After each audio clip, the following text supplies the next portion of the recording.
Do you guys find it at all coincidental that all this drama is happening right around the start of their brand new show on Hulu?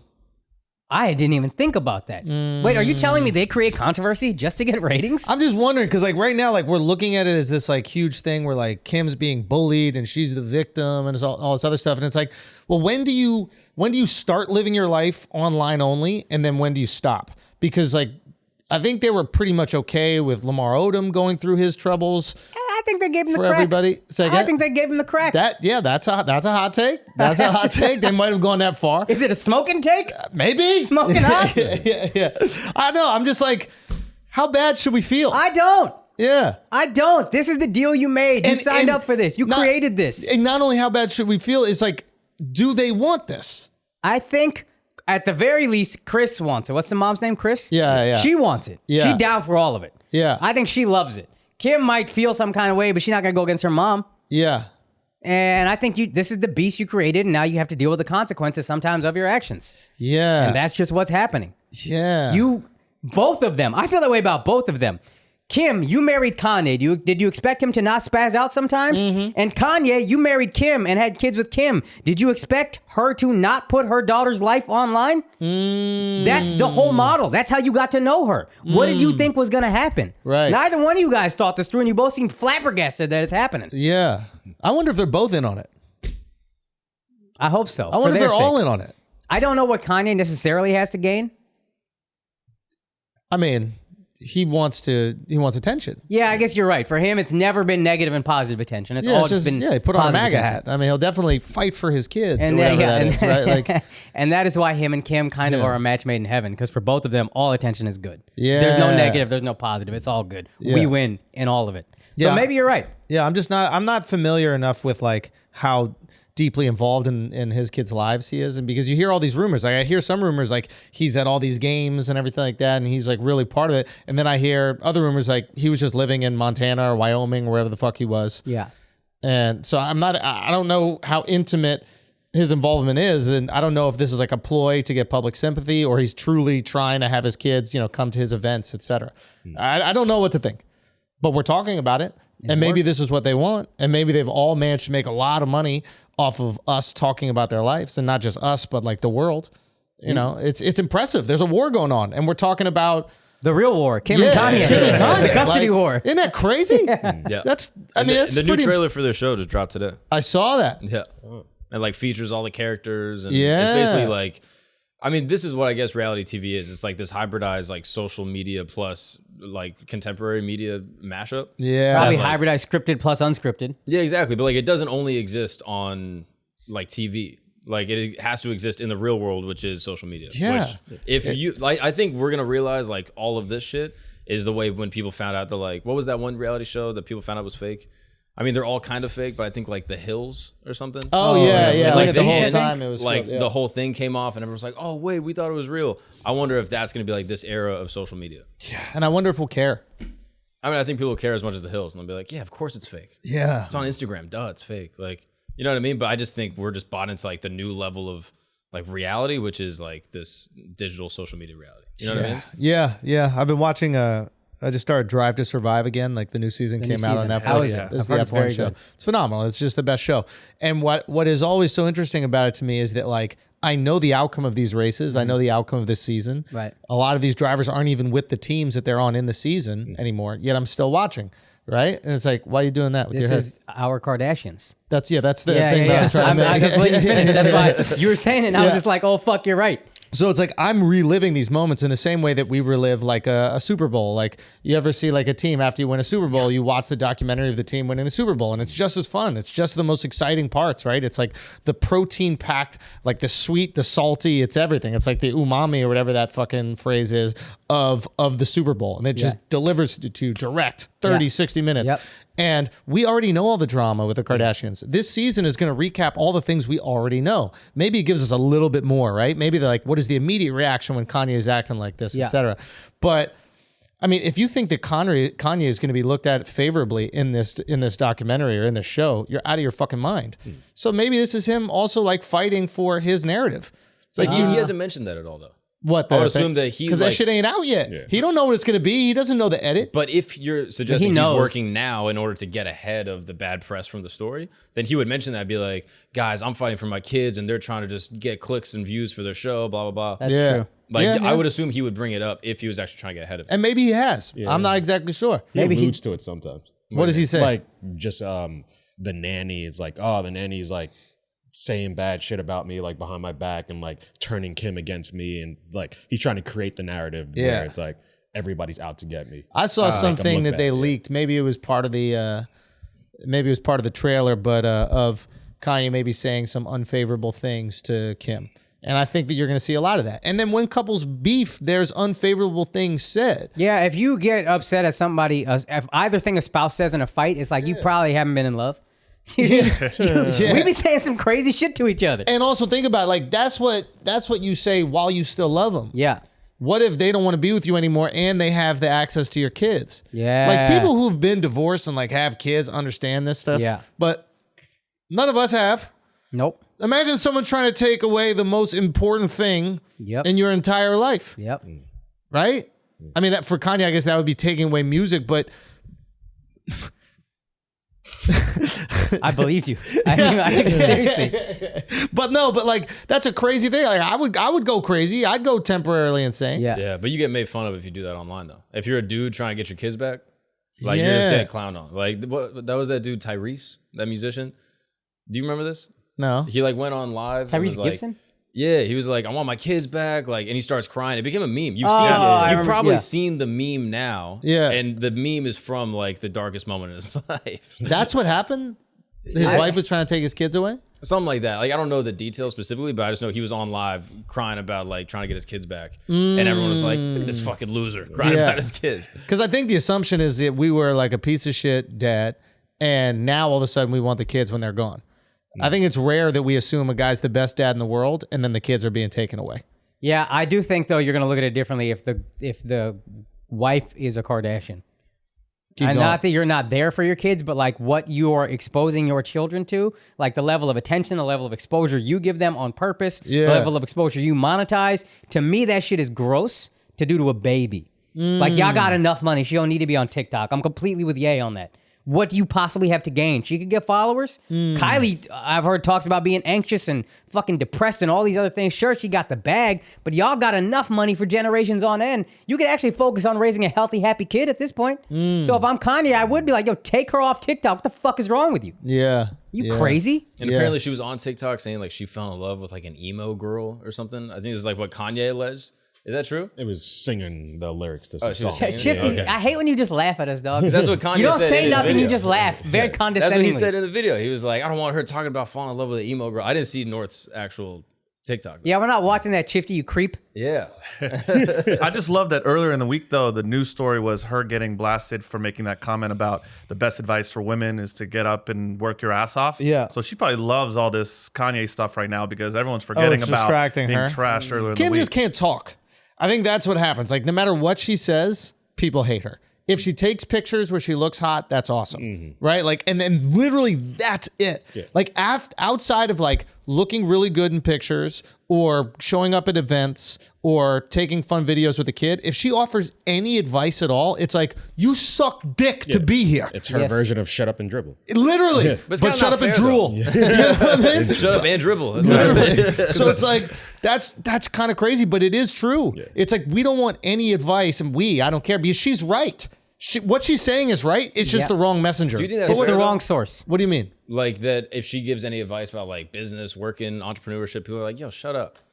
Do I think it's fair? Yeah, that people like shit on her for like work ethic and they say, oh, you don't know anything about work. You got famous from your family and from sucking dick, blah, blah, blah. That's work, dog. You seen Ray J's dick? That's not work. Yeah, exactly. Yeah. She had to get her ass up, literally. She fit that big old thing. Yeah, I don't know. Do I think it's fair? Like, is the criticism warranted? I don't know. I feel like No, I don't think the criticism's warranted because she's right. I mean, if you ask anybody, I mean, Charlamagne was even showing this video of Oprah saying the exact same thing. So it's like, yeah, she's saying the thing that's right, but we might not want to hear it from that person. And you would like a little degree of self-awareness from her. Like, all right, look, I had X, Y, and Z, but I still have to do A, B, and C. I still have to get up and do these things just because I got a little head start. So no matter what situation you're in, you're going to have to get up and work. There's much better ways to say it. If you're Oprah and we know you came from like, I'm pretty sure it was an abusive household, like Oprah came from nothing. So she doesn't have to give context because you know that context. Yeah. So if she says get up and work, you're like, oh yeah, she did it. Kim, you know the context, so you're like, okay, but you're acting like you grew up like Oprah. You did not grow up like Oprah. Someone asked a question. Like, but I wonder if it's just like we don't like self-help in general because it forces us to look in the mirror and see what we're not doing. Absolutely. So it's like if you are gonna give us some self-help shit, like be missing a leg, like have something wrong, be blind and you achieve something. When that dude with no arms tells people to work, it's like hell yeah. Okay, he's out here working. I like can work. those are motivational videos because you can't say shit. Right. Like there's always a video of some dude in like a war-torn country. He is missing limbs and he found a way to like brush his teeth with his feet, and you're just like, okay, if he's not complaining, I shouldn't complain. Right. And I think they call it like a cripple porn or something like that. It's not I don't think that's what they call it. it's Inspiration porn. inspiration Yeah, cripple porn. porn is way better. Yeah. Like, That's facts. inspiration porn is mad boring. Inspiration porn, yeah. Yeah. And but yeah, I'm just like it is interesting. Like maybe she needs to recognize that. Actually, no, she doesn't, because it continues to make news and she's making money off of making news. So And keep then- on saying the thing. I mean, remember she was trying to get she was trying to be a lawyer so she could get like black dudes out of prison. Yeah. And like that wasn't even celebrated. It was like, all right. Fine. It was celebrated. Kinda. Like, I mean, in the black community, we were like, all right, you're finally doing something. Yeah, but it was a See final. what I just said? But it was a final. See, it was like, fine, all right. Right? It wasn't like, oh my God, this is the best thing ever. Yeah. But if people don't like you, you can't expect them to go 180 and be like, Yeah, oh, that's exactly. dope. You can only bring them to the middle at first. Yeah. And then if you keep doing that shit, they're going to completely come around and be like, yo, you know what? Yeah. She killed it. We shit on Yeah. her early on, but people will give you that. You just can't get that right away. But I guess I wonder if like she can be upset about that, because if you've made your money from like being beautiful and kind of saying dumb shit in the show. Yeah. Right? It's not like she's philosophizing on the show and like coming up with this great life advice. It's like, hi, I'm going to be hot and I'm going to say kind of dumb things with me and my sisters and joke around. Like, and all of a sudden you start to give advice. It's like, hold up, you branded yourself Yes. as the hot dumb girl. Yes. And now you who made money just being hot and dumb on Yeah. TV for a decade. Yeah. And now you're going to give life advice. It's like, pump the brakes a little bit, shorty. Yeah. Like, Yeah. this is your design. You have 100% control of the branding. You decided to leave it in Yeah. when you said that thing about the jacuzzi, Yeah. right? Like, you decide to leave all these things in the edit. You are curating this character. People responding to that character is not their fault. It's your fault. You're going off brand now. Say dumb shit, that's on brand. We accept that now. We all right, we know you for that. Now when you start trying to be wise, it's like, yo, no. Yeah. This is not the brand you've established. Yeah. This is like fucking Levi selling computers or something. It's like, I'm not doing this with you. You're not the guys to do this. Yeah.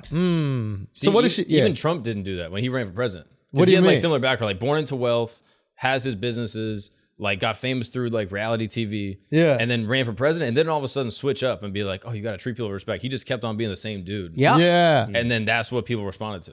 It's like Yeah. at least there's consistency. Like you might Yeah. not like it or agree with it, but like Oh, you're saying he didn't try to be like a virtuous good guy. yeah, exactly. Yeah, if anything, he was like, I'm not a politician. Yeah. I'm not one of these phonies. Yeah, I'm a celebrity. Like I'm Yeah. a reality TV show guy. Kim should say, look hot. And if you don't, carve your face until you do. And you will make tons of money because of it. Yes. Yeah. I mean, isn't that crazy?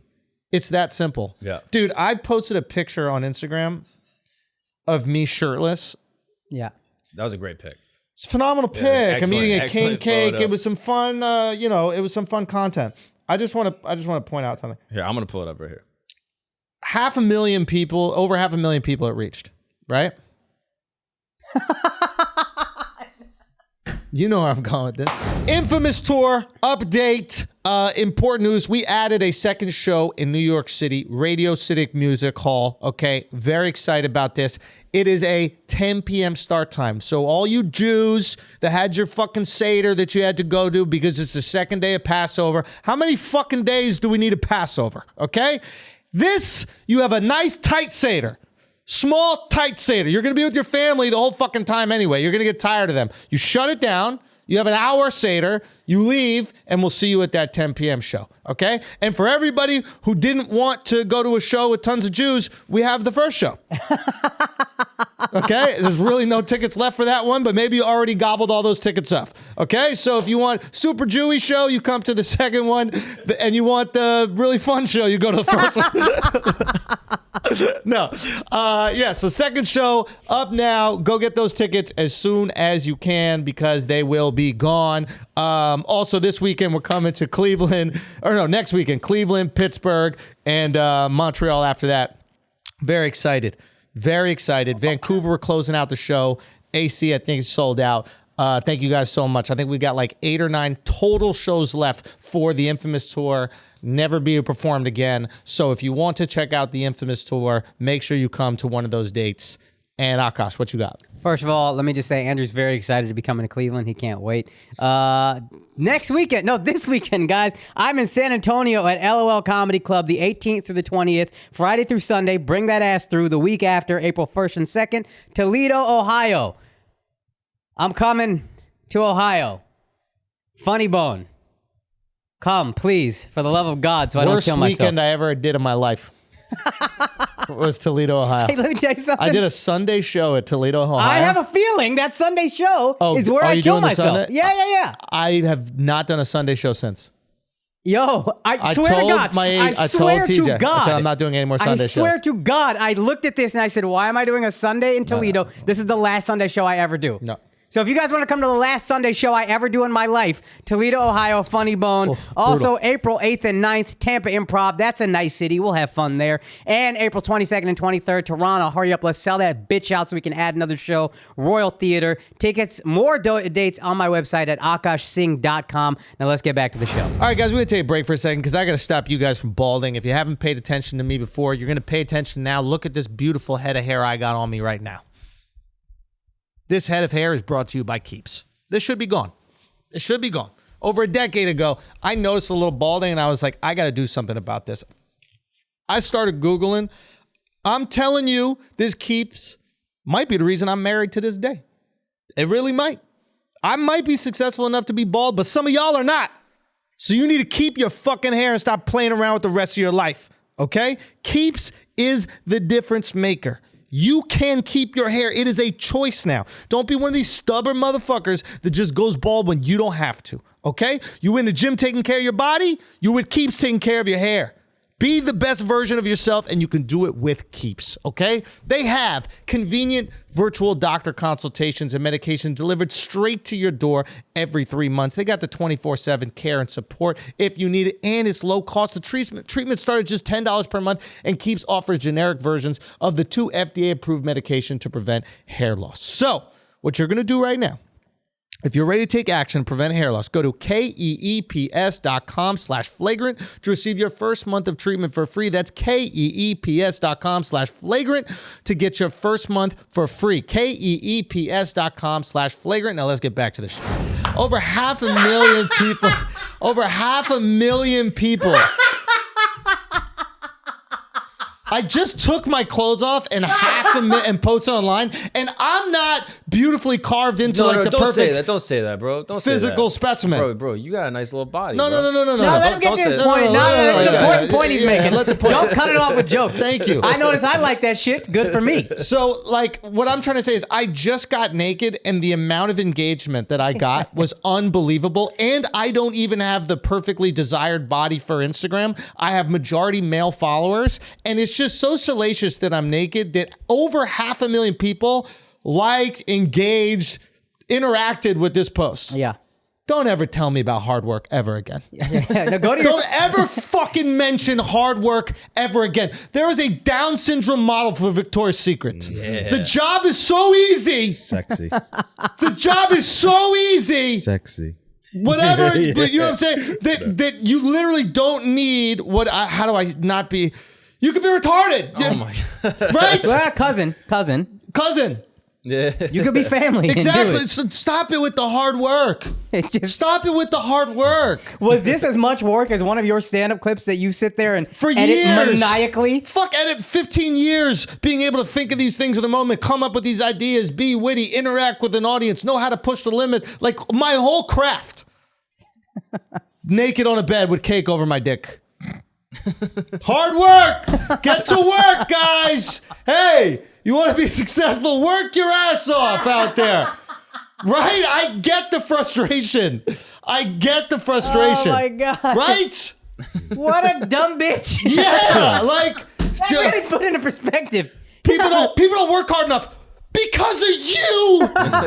Because of you! Yeah. They don't work hard. They my see God. someone do nothing and become Oh a my billionaire. God. They see someone just fatten their lips, fatten their ass, fatten their tits, and they become a billionaire. That's why they don't work hard. Oh my God. Do you know what I mean?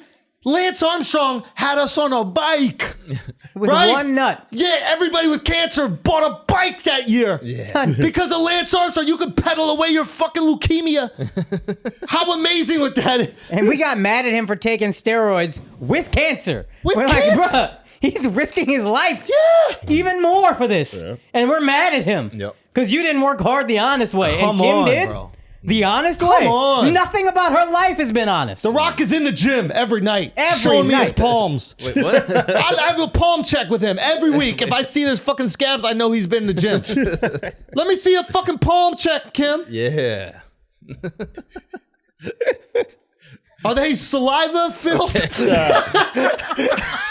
Let me see a palm. No. Of course she's gonna work hard. Of course she's gonna hustle. no. But it's a different type of work hard and hustle. It's a different level of it. Even where we are in the game right now. We're working fucking hard, 16-hour days, all this, etc. But I still get to show up to the venue and there's coconut water. Because Yeah. I put on the rider, I want coconut water. Yeah. Right?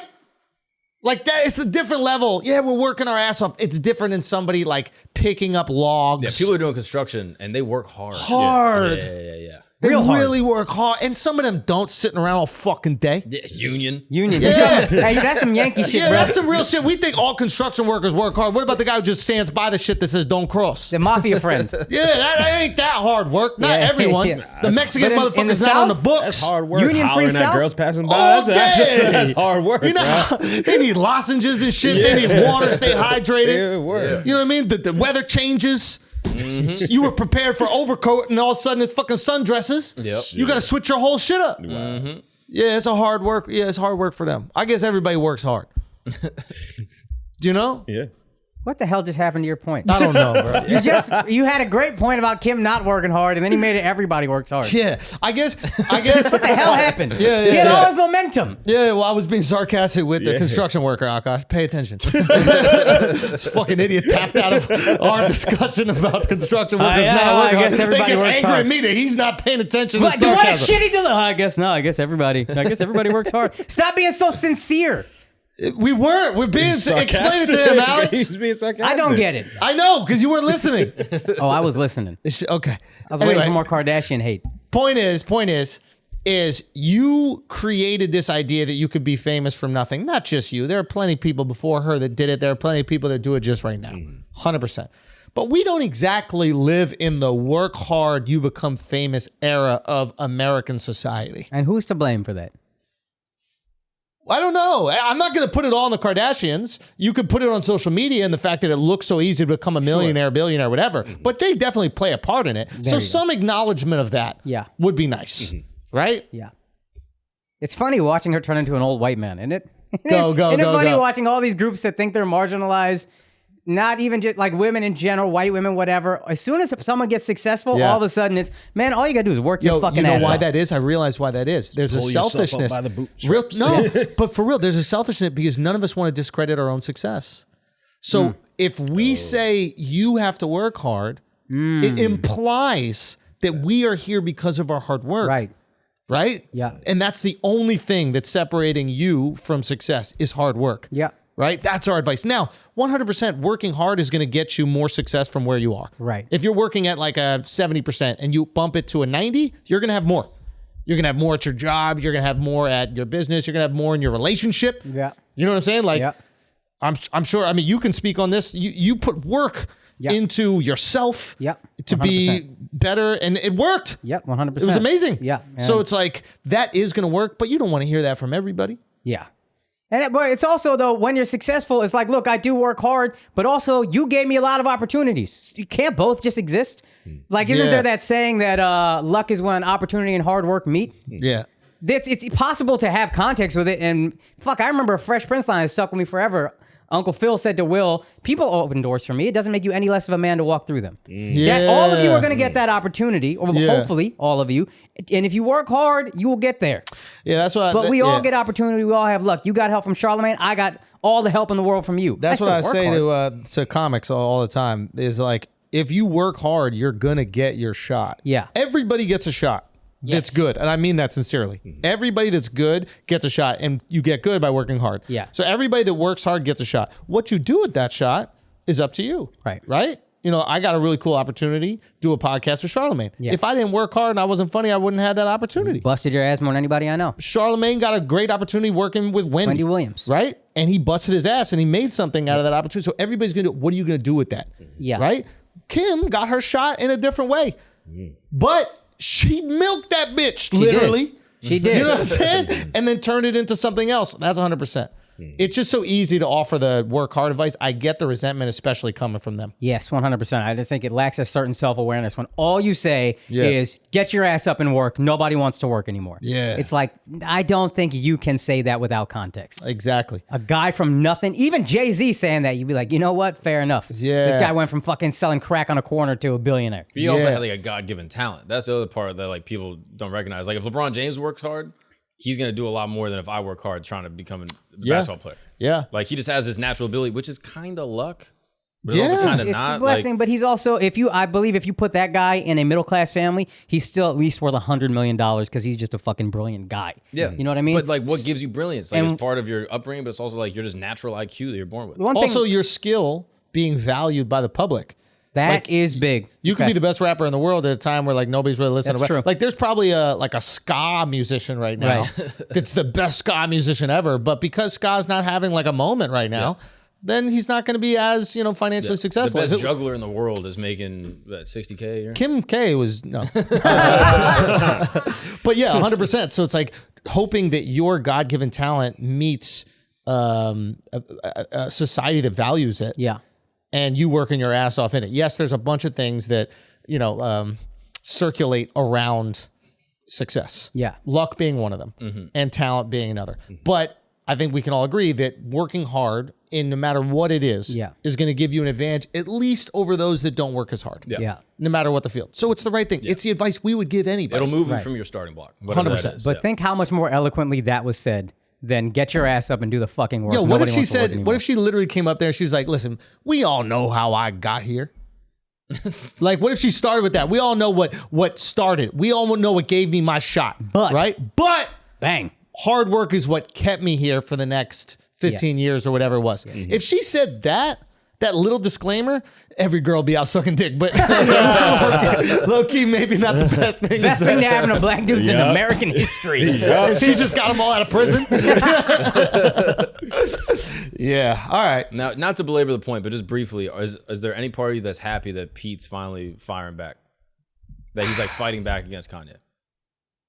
He I don't know. he Yeah, I drops don't know these what he texts. said that was so disrespectful. Okay. All right. Yo, I honestly, I thought there was one line of disrespect. I thought that was listen, you got three options when a guy asks, where are you? You could ignore his question, which is rude. You could lie to him, which is really fucked up. Yeah. Or you could just be honest. Yeah. He chose the most honorable option, honesty. And in case you don't believe me, here's proof, just so you know, I'm an honest But he was man. just so specific. You know what I mean? Like, he Yeah, could- it's wild, but so like, specific. it's wild, but at the same time, it's like, did you not think that he's smashing your wife? Like, Why you gotta tell him though? I think this is, is a right? man of honor. like we know what time it is. Look, hey, maybe I'm biased because I've known this kid since he was 16, but Right. I feel like he's an honorable kid. He asked me a question. I gave him the most honest answer I could give him. Where are you right now? He said right now. He didn't say in life. He said right now. He wanted specifics. Yeah. So I tell you where I am right now. I am in bed with your wife. And like in fairness, Kanye did kill him like 2 weeks ago in a music video. So like Yeah. his retaliation, I'm like, yeah, I get it. Yeah. What do you At think, the Al? same time, it's like, ugh. This is a fucking music video. Like, Yeah, but still, someone killed you in He's a music making video. videos too, probably. That's not foreign to him. What's the difference here, guys? What do you think, Al? nah, I think Kanye is just the biggest hypocrite. It's like he's been taking shots at Pete for the longest, and now he wants to play victim that Pete shoots back. And so I think it's just really corny of Kanye to go about it that route. Like keep the same energy that you came with. So now Pete's talking back like, all right, let's take it there now. Yeah. You called him skeet. But- He is doing exactly what you said he would do. He's skeeting. Yeah. You know what I mean? But yeah, he should take it there. Yeah. I don't know. Yeah, I guess he had one thing in the picture is one thing, but I thought he was pretty reasonable in the rest of the things he was saying. Yeah. Yeah. The rest of it's like, He was texting like he knew it was going to be on social media. Yeah. oh yeah, Which you should. I think he was texting like he realized midway through it was gonna be on social media. Like it switched up. Yeah, like, well, ah, no, shit. because he posted it. Pete posted it like through his buddy. Yeah. But it wasn't Kanye that posted it. Oh. Oh, that's was- why, yeah, because Pete's texts are blue. Yeah, You're right, exactly. yeah. It's Pete's like writing partner that posted on his Instagram. Oh, shouts to Dave. Yeah, like who that I kid. think it's him. I'm not Nice sure guy. exactly, but he basically acts as like an intermediary between what Pete wants to put out, and Pete knew that it was going to get posted, and all his texts are blue, and so he was like very specific with what he said. And in fairness, Kanye actually comes off decent in it too. Like I don't think he comes off crazy. He's like, yeah, meet me here, blah blah blah. Like for Kanye, he didn't know it was going to be public, but yet he sounded diplomatic too. So Pete put it out. yeah, Yeah. That's also important to know because I it's think like, of because- course, you're gonna put out. You deserve to slap back because you haven't said anything, so you have every right to clap back. The posting, I'm with your wife, I'm posting in bed, completely understandable, reasonable, justified. And then you make it look nice with all the I go through mental health too, and let's help you out, blah blah blah. But it still is marketing, right? It's not like I really want to help. Is it possible? Have you ever said some crazy shit and then Oh, yeah. pulled off of it because you're like, I feel bad? Yeah. So maybe that's just So maybe that's what it is. Yeah. What people are not listening to that just got cut out of the episode. But yeah, I don't know. I think he said the right thing. And I think it's good PR. Yeah. Oh yeah, it's good PR for It's him. good for PR. Sure. For sure. I didn't know it came from him. Yeah. I thought Kanye leaked it. But that's right. If it's the text is blue, then it's on his side. yeah.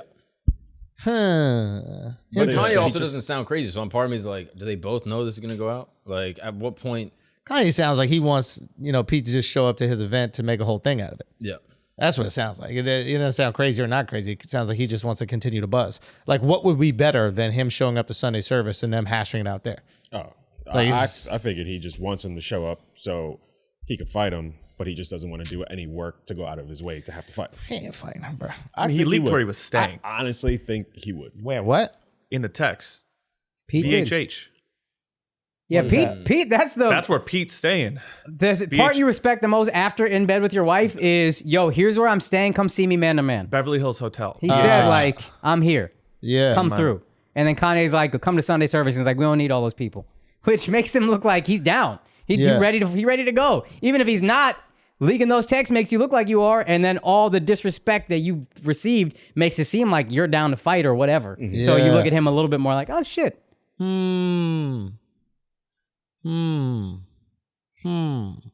I don't know. I could care less. There's after watching half of the Kanye doc, I don't know if Kanye is any different now than he used to be. You think so? I honestly, I don't know. I think this is just Kanye doing Kanye. Really? Yeah. I think he's very different than he was. Yeah. Keep in mind, this is the Kanye. His mom hasn't died yet.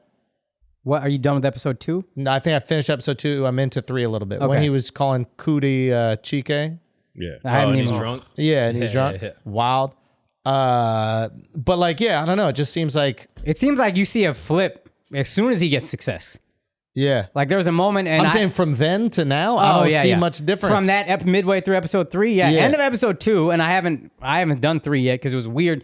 End of episode 2, you see that moment where like he's successful, and then it seems like, oh, he's You now haven't he's finished Kanye. 3 yet? No.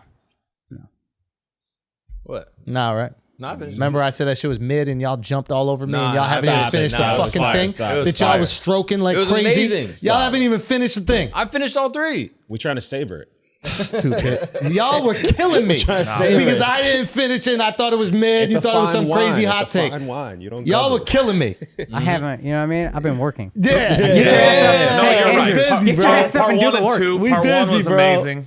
I'm gay. Get your ass up and do the work. All right? Nobody wants to fucking work hard anymore. That's the problem. Okay. Can we talk about Jussie?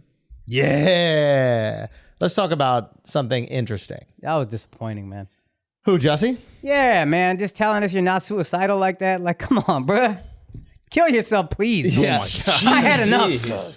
You I done? had enough. He faked a hate crime. He didn't kill someone. I wish you'd have really committed suicide. How about that? Why? Why? I had enough of this guy. I mean, that would be kind of fire. Yeah, right? Yeah. Do something. I mean, it would be kind of fire. Saying I'm not suicidal like the government's going to take you out. Yeah. the Are you arrogance. fucking kidding me, bruh? Yeah. You're a threat to nothing. He could be as big as Epstein, maybe. in some abstract way. I'm sure you could connect a few dots. You know. Exactly. He's confident. He's a confident guy, bro. Yeah, he is. He's a confident guy. He is, bro. He planned this whole fucking elaborate bullshit and really thought he was gonna get away with it. Yeah. But he could have though. I feel like it'd be so easy to get away with. Yeah, I feel like it was shoddily done. It was Right? sloppy. Like how easy Yeah. it is to get away with a hate crime? Probably pretty easy. Yeah. Like just I mean, the way that he designed it was horrible. yeah, just actually get beat up. it was during a winter vortex. Yeah. In Chicago. Yeah. Like he said it was like MAGA guys that came up to him, and then Yeah. the 2 guys that he actually paid to do it, he like paid them with a personal check. Yeah. Like he like left a paper trail. Like it was just horrendous. in Yeah. every I way. think he himself, or no, they went to the hardware store to go get it. Yeah. To go get the stuff. And also the bleach thing, like everything, like clearly he hasn't studied hate crime enough. Because like white people aren't trying to make black people white. yeah. Like the bleach thing doesn't make sense. Like that's not like racist white people's dream. They're not like seeing black people and they're like, how can we make them white? Right? Right? Like, so you're not gonna also like just pouring bleach. You have to worry about it getting on you. And there's just like, it's just messy. It's like super messy, right? Like everything about it, poorly designed. The fact that when the cops come, like he still has the noose on, like you wouldn't take that off first. Like you get home from a long day at work, immediately you loosen Pull the your tie tie, off. right? Yeah, I yeah. watch my dad do it every single day, it's a whole working thing. hard every single day. Come back, loosen the tie, maybe take the tie off. Yeah. You're at a wedding, first thing, tie's Yep. loosened, right? A fraternity party, the tie's on for some event, and then immediately it's around Around your your head head. or something like that. But he's still got the fucking tie on. He's still in the bleach. You're like everything about it was so poorly planned, and the guy's been in Hollywood. Like That's what I assume though. I think he's a good actor, and I think the best actors think their whole life's a movie. Oh, You know what I mean? dude, I'm with you on this. I think he still is in it. Like he's in his soap opera. No, that's what I mean. Like I Yeah. think that what makes him a good actor is the fact that he believes that he's the main character in life. Nobody yelled cut. I bet if you just yell cut, I bet if Lee Daniels comes in and just goes cut, immediately goes, okay. And then, okay, that was great, Judge. He's hypnotized. You were He's really, hypnotized. yeah. You just have to say the word, locked they'll be in. out. Anchorman. Yeah. He is And then you say Anchorman. action, and he's just, I'm Ready not to go again. suicidal. I did not do this. I am I innocent. respect you. I respect you, Judge, but I am not suicidal. What does that mean? What does that even mean? I love it. I respect you. I respect your decision, but I'm not suicidal. I'm rooting for him. Yep. All of a sudden, I'm starting to fucking root for him. Yes. And I'm like, what lies do we tell ourselves? Kim thinks she works hard. And she believes it. Why can't he believe he didn't do that? How many things do we just believe? Oh yeah, you told me that. That's actually a very helpful trick. I started doing that. What's that? You said just tell yourself what happened in the past and then create a new reality, and then that's and what then reality believe is. it. Yep. That works. 100%. That's just fire. Dude, Mark thought I lied to him about a kid having cancer, dude. This kid is fucking warped. Yeah, it was a kid is perfect story. warped, It was a dude. perfect story. Dude. All right, so basically I was telling Schulz I was having a really bad week. I was telling some of you guys, I was really going through it. I was having a hard time. I was like, man, I just don't know, my purpose in life, blah, blah, blah. And he was like, Mark, you want to know what your purpose is? I was just today, I was in Soho with Dove. I didn't say we want to know what your purpose is. But I said, let me tell you something that happened today. Can you let him tell his And I'm story? standing bro? there, and I'm at this coffee shop with Dove, and this little kid, he runs up to me. He's 13 years old. He says, Andrew Schulz, I just beat cancer. And I was listening to Flagrant 2 the whole time, and I'm so grateful that you guys make me laugh. Thank you so much. And then he flew away like a dove. Wait. I didn't say that. And I dropped my okay, knees okay. and I cried. I converted to Christianity. I said, "Thank you, Jesus. Let me bask in your light." That's what he said. That was the whole story. But no, it was just the first part of the story. But then I heard it and I was like, "Wow, that's an amazing story. Thank you so much for telling me." And I was thinking about it later. I was like, "That's such a perfect story. That's an amazing story. What would you tell your buddy that's like having a hard time?" Would it be more perfect if it happened to you, dickhead?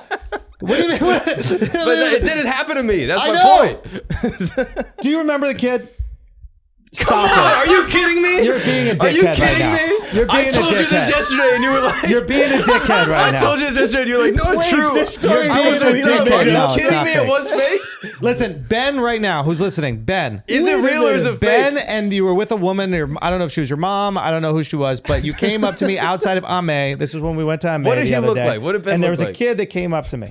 Come Yes. Thank you. on. Oh my God. Except I didn't hear what he said. I was focused on a girl in line. Fair enough. Still, But he You focused seemed on his sweet. mom? No, little Jesus. kid. No, this is true. This is true. It And it was, just happened. it was a kid. He came up and he said, "Listen to Flagrant 2," and he watched the clips, and it was all throughout the time he was in the hospital. I think he said he was in the hospital for 3 years, and we really kept his spirits up. And he just recently was announced as cancer-free teenager, and that's a beautiful thing.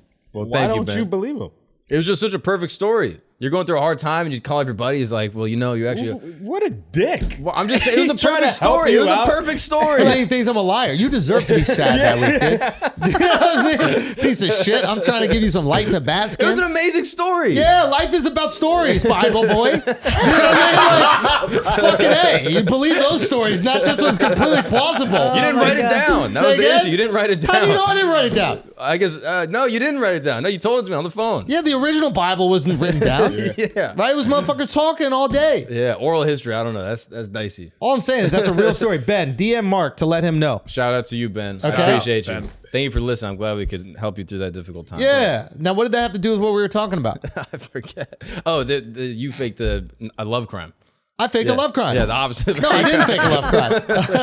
I didn't fake a You love did. crime. It was a Nigerian man that came up to you, and he was like, "Hey, man, I love Flagrant 2. I have cancer. I love Flagrant 2. lying to Only you yourself. specifically. Nobody else in the show. Just you. Ben will me $50. We lie to ourselves all the time, and we believe these lies Yes, all the time, and and it's we easier to believe justify them. the weapons of mass destruction. Yes. Is that not worse than Jussie? Is that not worse than Jussie? Slightly worse. Slightly worse. Yeah. Yeah. Nobody died with Jussie. Jussie Yeah. did it to himself. It was a self-inflicted. But he almost hate let two crime. dudes go to jail. Say again? Like, I'm pretty sure he had to go They to were a- gonna go to jail eventually.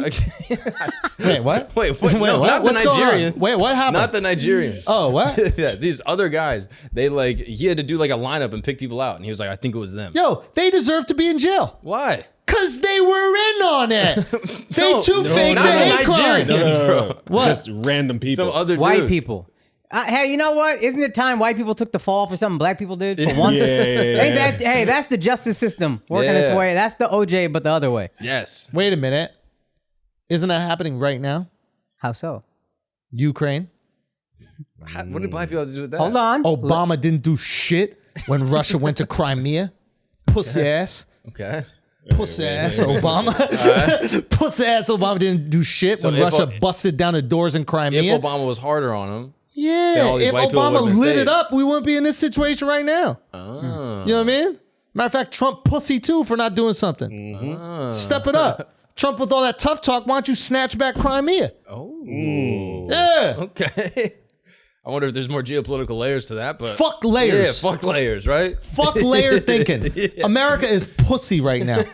And no countries respect us, and it's driving me fucking crazy. And if I was close to that button, someone's getting nuked. Yeah, Who that's you why nuking? you're not close I don't to the know, button. but don't ever let me get close to that button. Yeah, we because won't. somebody's getting nuked. All right, guys, we're gonna take a break for a second. Have you ever dreamed of having the chance to win an awesome prize like a Tesla or karaoke with Charlize Theron? Those are very different things, but you might have dreamed them both up. Well, if you have, then you have to check out Omaze, okay? The new way to give back to charity and have fun doing it. Here's how it works. You enter for the chance to win something amazing. And at the same time, you can donate to support great causes. It's a fun and easy way for nonprofits to raise money and for you to win big prizes like $100,000 fucking dollars. Every 30 days, they give away $100,000. I'd just buy another Tesla, to be honest with you. Right there. Done. Here's how it works. You go to omaze.com/flagrant and then you select financial freedom. Now, if you miss the deadline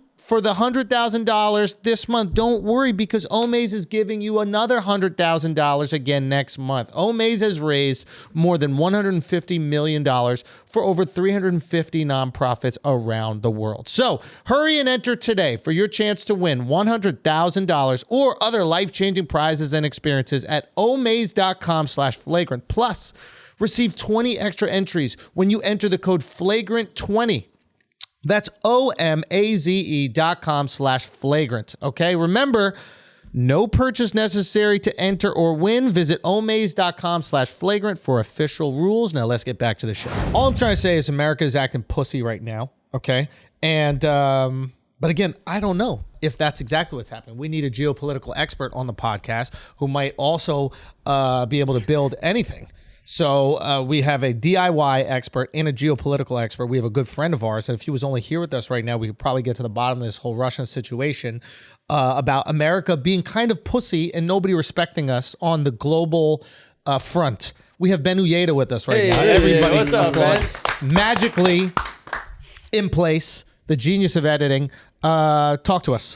Are we pussy, or do we just have way more to lose than everyone else? I mean, I look at like Russia's economy.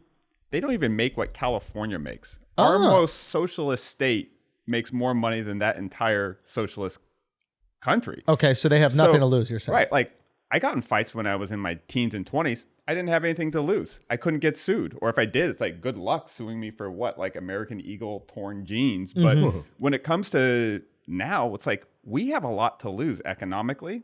Russia doesn't. This is all they do. They got military. They don't make anything. They got oil and military. Okay, fair enough. And I think that makes perfect sense. But why does it seem like countries aren't respecting us right now?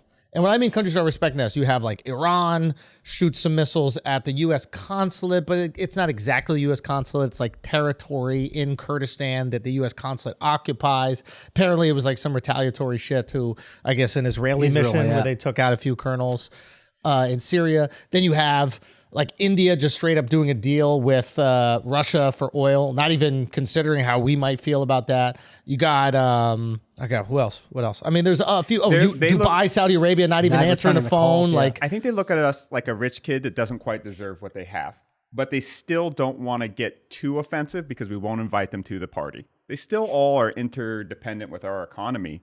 So they're kind of like, we'll kind of disrespect you and undermine your success and kind of be like, oh, it's not just a bunch of cowboys, immature, can't handle COVID, make fun of our presidents, all that kind of stuff. But they still all know that we drive the needle globally in terms of the economy. But they're not acting like it. Yeah, but I also look like what they say and whose calls they take as our leadership. It doesn't really matter. They kind of know what we're going to do. But I think here's what I think is really interesting is like watching how we're kind of going with this kind of economic warfare, sanctions, right? I think we should just call it like economic war. I kind of think that's really smart, regardless of the mechanisms that are done, because if you look at like the size of the war chest and who has way more chips on the table, we can play with a lot more chips against Russia economically. When it comes to anything military or weapons to weapons, we're kind of the gunfight kind of evens it all out once it comes to nukes. So I like us playing where we have like a huge strategic advantage. The question is though, it's like, why do we still need oil? Like that's the only That's thing what I'm trying to figure out. Right. Like, and Wait, what do you mean? Well, why do we need oil? Because shit runs on oil. The whole world runs on oil. Have to. For the immediate future, it does. Right. Let's say in 10 years, we could get all these buildings and everything to not rely on it. But like this building right now, we need some fucking oil. Right. But let's also look like 10 to 20 years in the past and who was sort of pushing against sort of going to renewable electric vehicles and all these things too. They were pushing us towards less freedom. It's funny that like the political spectrum that always talks about freedom loves to be dependent globally on things like oil. And it seems a little bit hypocritical to talk about freedom and not talk about sort of the economic requirements of freedom. You're saying like conservatives talk a lot about freedom, but their policies lend us to a reliance on certain countries that we might not be allies with. Right. And don't get me wrong, like the left wing of the party or the left end of the spectrum is equally to blame. They kind of shut down a lot of things like nuclear energy that would have pushed us towards energy independence a lot faster. Right. Look at sort of like Germany versus France right now. I think that's like a really interesting dynamic. France sort of went all in on nuclear a while ago and has much more energy independence than Germany. So Germany's forced into these really bad ideological positions because of their dependence on energy.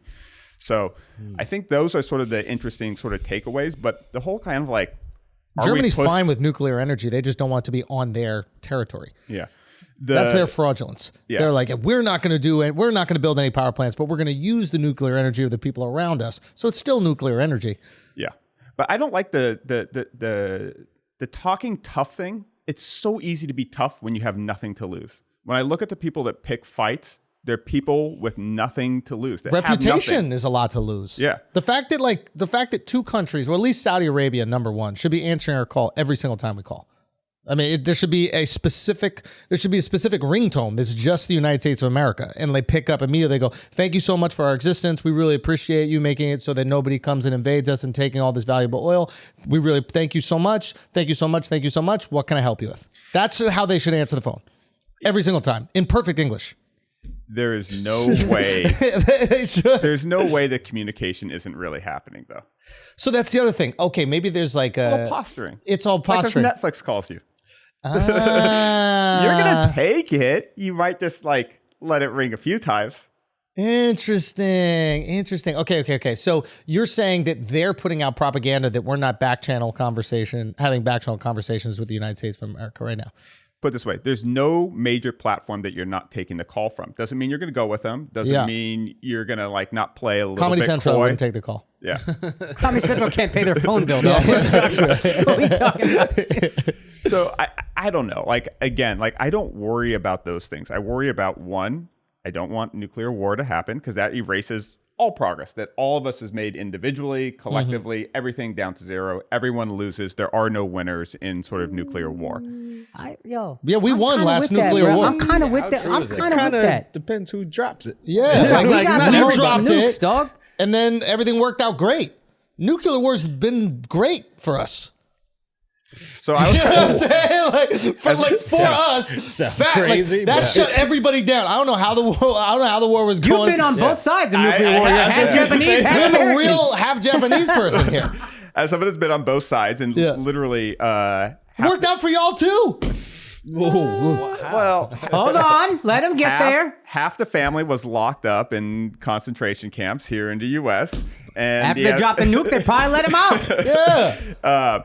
So no, like, look, the Japanese Empire was not going to quit that war. They were going to fight it down to the last thing, and so that's why it seemed like it was dropped. But here's the thing: if Russia gets any off, right, like one nuke lands on U.S. soil, like, what do you think happens to the stock market the next day? What do you think happens to a couple 100 million people? Opportunity. All those things. Oh my Opportunity. God, This guy's crazy. We have too much to lose, and I think that's why we're like playing it like really slow and conservative. But that's kind of what getting older and being mature is you get more cautious because you have real stakes to lose. Like if you were in your 20s, you'd be doing that like Jake and Logan Paul kind of boxing shit. You'd be like, I got a little bit, I could do this. But now you're like, I could do it, but you're not going to, right? It depends the money. But it has to completely be a lot depends the higher money. proportionate to what Yes. it used to be able to do. Yeah, but more money is impressive to me now at an older age where I'm more successful than when I was younger. Yeah. So that's just a function of success, not age. Yeah. But it's like, my whole thing is like, we have if California, Texas, and New York State all have economies like equal to Russia, why do we have to go all in on one hand with them? Yeah. I guess I would just like our geopolitical posturing to be a little bit better. Because we do all this shit where we're like, oh, we're supporting Ukraine and we're here for Ukraine and we're posting the flags and there's all this propaganda we're putting out about how much we're there for Ukraine. And it's like, we're blocking the fighter jets that Poland said that they were going to give. We're not actually giving that much support. I understand that we're like sending some troops out there, but like so far, a lot of the technology they've been using to thwart these Russian attacks has come from Turkey. Like the drones, other like anti-tank, I don't know what they're called, bazookas or some shit? Javelins. So it's like, where are we supporting? Show me where we're supporting, besides posting shit on Twitter. Why are we so pussy to support? what has the Russian ruble been doing? I think that's showing support. Is causing them to economically tank. But they're not shooting rubles at them. What are the two best things Russia is good at? Supposedly having a really big military and exporting oil. So Natural resources in my general. thoughts, if you're in a game against somebody else, you hit them you take away what they're actually good at. And if they don't got anything Bill else, Belichick defense. yeah. So it's like, I don't know, like let's focus on our energy independence, decouple our economy from things that we can't produce. And that might mean like sort of upping American sort of natural gas production in the meantime. No problems with that whatsoever. Like, yeah, let's do a little more fracking just to get through this. But long term, let's be energy independent. And then if the two things they do are military and oil, let's just beat them at both of those things. And so economically, they're nothing. They're tiny. But so far, we can't get our supposed friends and allies to create more. What is it called? I can't get this right. Produce more oil, increase production of oil. What is that? What is that term? I think. So We can't get them. They won't even pick up the phone. Yeah. Right now, we have to call people who we're beefing with. We got to call Iran. We got to call Venezuela, and we go, "Oh, we're so sorry. We'd love it if you could please increase oil production so it becomes cheaper." So it's like we can't even flex on the people who are supposed to be on our side. They're not looking out for us. So where is our power? I'm so. We didn't listen to the people that were talking about this decades ago. So it might just make sense to listen to some of those people now. Doesn't mean they will be completely right, but it's not like we ever had a situation where we thought like, hey, we're on great terms with the Middle East and great terms with Russia. Let's keep making our economy tied to them. We could have avoided this, but we didn't. And we so focus on our own little infighting and pettiness. And then on the left, we get so tied up in the symbolic nature of environmentalism that we lose the bigger picture. But the part that I think where the left and right can really come together is, and you know, I'm really curious to see how the Ford electric truck does, right? Yeah. Because like big trucks are like the kind of go-to vehicle for conservative people, and electric vehicles are kind of like this hallmark that shows that we're progressing away from this thing. So it's like the Ford 150, like electric truck. If that does well, like kind of like, can't we all be happy? And then maybe we do a little bit of like more fracking, but we also do some nuclear plants and a lot of solar and all that. And This just is move working away from all of this. This is working out perfect for electric truck or car companies, because now there was this like, if you had an electric car, there's this like a sentiment that It's pussy a little bit. it's pussy. I don't want to say anti-American. But the Prius had it had like a political agenda with it. Yeah, It wasn't electric, but like, or it wasn't purely electric, I guess. But like when you saw someone driving It's like a liberal car. It's a liberal had machine. an identity attached to it. Yes. You listen to NPR. Yes. Like you live in a city. You're conscious about the environment and intruding on others. Very collectivist. Now having an electric car is a conservative virtue because you're taking money out of the Russian war effort. It could be. I don't Potentially. think it is. Potential, but it could be marketed as such. You go, hey, you want to hurt Russia? Don't drive that V8 and use all that Russian oil and fill up your car, your truck every single day with that Russian oil and support the oppression of the Ukrainian people. Get an electric car. Yeah. I mean, And we can even go farther and say like, which is a very economically for individual finance conservative point of view, where it's like you should own your own energy source. Put some solar panels on your house, put that into your mortgage. Suddenly the interest on your mortgage rate is tax deductible. You can basically own your own gas station, fuel up your own car, and turn and increase the value of your home. all at one point. Like that sounds like super kind of like prepper, financially conservative, save your money, spend responsibly, take control of your own sort of things, or produce your own things that you need. All of that seems like it could be this real kind of middle of the road position that all the sides here want, that also sort of make the country a little bit stronger. And it doesn't actually hurt the oil manufacturers here, because we're just going to shift our reliance to them 100%. Yeah. So it's going to increase the amount that they make. Right. And then we subsidize the rest of it with eco-friendly options. Yeah. Like we also kind of saw during the pandemic too, where we realized we are a little bit too dependent on manufacturing for like masks and all this like kind of personal protection equipment. And so a lot of that's sort of been coming a little bit back slowly and surely to the US. We're also seeing with like supply chain, and I'm seeing this in my business, is that it used to be all like the components for the home, more of them were manufactured in China or Vietnam. with the sort of supply chain problems, everything takes longer to get here. To order windows that are manufactured over there is taking like 5 or 6 months. So it's making manufacturing in the US more viable. So during the pandemic, me and my partners kind of invested in more US manufacturing things. And it's really kind of an exciting thing. I think that's the silver lining to all of these things is it really exposes where our weakness is. Like when you lose at something, you see where you're weak, and then you can kind of play against that and start building up some of those strengths. So yeah, it would have been nice if we would have listened to people decades ago and been a little bit more energy independent. We've always known that our politics are compromised by our need on oil. That's not new. Yeah. Like my parents' generation was talking about this. Yeah.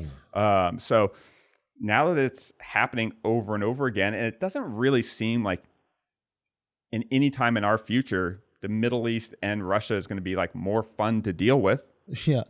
So let's just start. Now, that being said, it's not all going to be solar panels and windmills.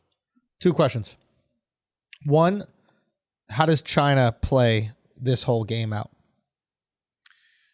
I have no idea. And I don't think anyone does. They're going to play it really smart, and they're going to play it without the fear of pandering to a populace on social media. And I think that's their big advantage is they can really just play the game without worrying about how it's going to play in public opinion. And that's why I don't think we give our politicians like enough credit on both sides of the aisle. It's a really hard game to play where you're listening to both experts and trying to make really smart decisions, but you also have to deal with a populace that's just dumb. Yeah. They have to listen to both the smartest voices in the room in terms of their advisors, but they also have to pay attention to the dumbest people on social media driving public opinion. Yeah. That is a really hard thing to do. And I don't think, none of us would want to take that job. Right. So kudos to them for just even trying to navigate that insanely difficult position. Yeah. It's the Joseph Kony thing. Yeah. Like I donated. Yeah. I was like, this is the right thing to give my money. Yeah. I want the stickers. I want the t-shirt. I want people to know that Kony's got to go down. And now you have these U.S. politicians going, we're not going to send troops to the middle of, where the fuck was it? What, I don't know. Uganda? Was it Uganda? I did actually. I'm sure I've gotten got 100 times. I didn't get got by Kony. That was the one I was like, let me wait and see. Yeah. So I don't even remember where he was, but yeah. Okay, so China is basically chilling back, trying to figure out whose side they should be on based on where this goes. And then my other question, I forgot, Akaash, you seem to have one. Let me ask you a question. All right, guys, we're going to take a break for a second because I'm going to save you guys some money. This is an absolute no-brainer, okay? You know how you're shopping online and there's a discount code option. They're like, hey, if you got a discount code, put it in right now, you can save some money. And you're about to pay, you're like, man, I wish I had that discount code, but I don't have it, so you have to pay full price when some other person on that exact same site buying the exact same thing as you gets it for less. Well, that doesn't have to happen to you anymore with Honey. Okay? Honey automatically inserts all the promo codes that the internet has to offer to save you money. This is an absolute no-brainer. Why wouldn't you use this every single time you're about to buy something? It literally just saves you money. Honey is what you have to use, okay? Now, Akaash, have you used Honey before? I've been using this for years. Look I at saved that. 25% off sneakers a couple of times off that shit. That's a beautiful It's the thing. move. It's It's the the only move. And simple. And how is it used? How do you operate Honey? What is the usage of it? You download the add-on, and then whenever you're about to buy something, you just click a button, and then Honey searches through all the coupons on that site, finds the best one for you, and then gives you the discount. All you have to Done. do is click apply coupons. You wait a few seconds and Honey is searching for all these goddamn coupons and saving you money. Why don't we all use it like this? I do not know. Okay. And Honey doesn't just work on desktop. It works on your iPhone too. Just activate it on Safari on your phone and save on the go. If you don't already have Honey, you could be straight up missing out. And by getting it, you'll be doing yourself a solid and supporting this show. Now, I'd never recommend something that I personally don't use. So get Honey for free at joinhoney.com/flagrant. That's joinhoney.com/flagrant. Now let's get back to the show. Overall, you're not bothered by the U.S.'s lack of response. I think we're bothered. I know I'm bothered because it's like I feel like the U.S. is losing the number one spot to China, and the fact that these countries don't seem to give a fuck about what we think, on a small scale at least, is validating that fear in my mind. So that's where I'm like, no, we got to do something about this. Let's cut this shit off at the head. Why am I wrong? Because I'm an idiot. I don't think you're wrong. But I also would look at look at Amazon versus Alibaba and where those kind of stocks are going. And I think that gives you a good indication of what China's doing with their economy. Before they had it sort of more opened up to Western markets, and Alibaba is roughly about the size of Amazon. They sort of are slowly closing off their economy and putting more restrictive things on their tech companies, because what they see is that like Google, Facebook are way more powerful than any sort of government agency, right? Like I think we'd all agree to that. So they're like, oh, well, let's just make sure that doesn't happen. So that is hampering their economic growth, which is in the favor of our economy, but it's also still consolidating their power. So I think the thing that Putin shows is if you consolidate power to one person, you inhibit growth. Like delegation is the thing that creates massive amounts of growth. The more you sort of delegate, the more people you have growing underneath you, growing the whole entity. Russia's economy is shrinking, not growing. Look at like the World Bank sort of publishes GDP for all these countries. It's going down. Even before the war. Yeah. Okay. As every country is going up. You said an interesting thing. You said to me, you said Russia is what happens when you remove nerds from the capitalist system. Nerds are our best sort of defense, I think. We bring the smartest people, or we incentivize the smartest people from all over the world. Look at who all the CEOs of all the tech companies are. The reason we think Indians are smart is new because we bring the doctors, smartest Indians from India. Right. So that, like, we get this kind of fantasy that we want this like badass guy that does martial arts and can kick people's ass and served in the military to like run something that relates more to spreadsheets than it does to like lifting kettlebells. Putin is not a great leader when it looks like, look at what their economy does. What do they make? Do you have a Russian smartphone or a Russian TV or a Russian car? They got the best vaccine. According to their numbers. According to their numbers. Right? Yeah, like who's fact checking the Look Russian at what they numbers? export. The number one export is crude oil, and the number two is like refined oil. It's no electronics, no pharmaceuticals. Like wheat's up there. They export oil and gluten. Like two things that are like probably going away. So I think it's not. They also do a lot of like forestry products and stuff like that. So taking over something the size of the Ukraine, which has probably more oil, a lot of forestry, and these other kind of raw resources adds to what they're already good at. Right. But they're kind of losers. They got this badass reputation. They have a really scary intelligence and military operation. But where are their nerds? Where are their productive nerds? And I think that's what's kind of amazing about the US is that, sure, we can kick your ass, but we kind of save that to protect and bring in like the best and brightest nerds from all over the world. And then just give them this awesome like economic playground and tons of money from VC, private equity, and all these things to just blow up their ideas. And apparently they're experiencing more brain drain now. That there are more Russian scholars and intellects that are all leaving given the current conflict. Like here's a great example of a Russian nerd. That guy Garry Kasparov, the chess player. Yeah. He's over here. Yeah. Okay. Yeah. He's in the West now. You can play chess over there. Yeah. There's a reason he came to America. And like he's I don't endorse anything that he necessarily says or pushes, but he has very strong opinions about their sort of government and particularly about Putin. But I don't think that you want to get in a fight with somebody the only thing they have in life is fighting, and they have nothing else to. Now, really what if they offer. take advantage of that and they keep on acquiring or invading, oppressing more places in Europe? Yeah, to your point about their economic Eventually, slide, you need to slap them. doesn't it go back up if you just keep invading countries that are weaker? Even if it goes down, like if these people are used to some form of misery, right? I think that's the biggest advantage they have over us is like Americans and I guess Europeans, I think will start to break when they have to spend $8 a gallon for gas because we're not used to misery. Whereas I think the Russian people, they're just kind of used to it. They're like, yeah, sometimes there's really tough times and a lot of people die or the ruble's worth nothing. And this has happened over and over throughout history for the Russian people. So if we're getting into a game of misery, we will lose. Maybe. I don't think we lose in anything. I don't think there's any way for us to lose on sort of an economic battlefield. The only way we can lose is with sort of nukes and sort of other sort of weapons of mass destruction. By lose, I mean like you have to acknowledge public sentiment, right? And if the public sentiment is, I don't want anything to do with Ukraine. I don't know anything about Ukrainians, so I don't give a fuck about Vladimir Putin. We're so far away from them. They're so distant. Why are we even involved in ourselves? Why am I paying $9 a gallon for some people that don't even speak English? I can't even communicate with these folks. I think of it as like we're all in like a club and we have like our friends and family there too. So we have a lot to lose, right? and there's one guy kind of acting up, and we think he might have a gun, or actually we know he has a gun, and he's sort of acting out and calling everybody up. What you want to do to get rid of that person is you kind of want to get everyone in the club on the same page to slowly kind of all move together to push him out. You don't want any one person to immediately stand up and say, get the fuck out of here, because then it might escalate it. So I think that's actually what's kind of happening. And look, like Switzerland's like taking a position in this. Like they are known for being neutral, and they're sort of cutting off economically.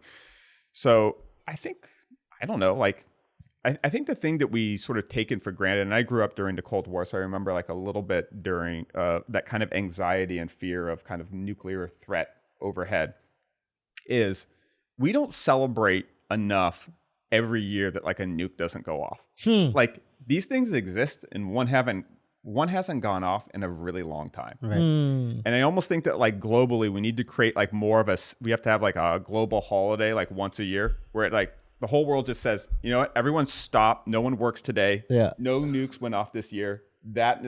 Humans can be pretty shitty. Yeah. But once again, we did it. Like that's actually kind of an incredible achievement that we have these weapons of mass destruction, and one hasn't gone off in a really long time. Yeah. So I think the more we celebrate things like that, the more that like Putin goes like, if I ever hit that button, I'm the asshole that's ruining the party forever and ever and ever. Do you think he cares about that?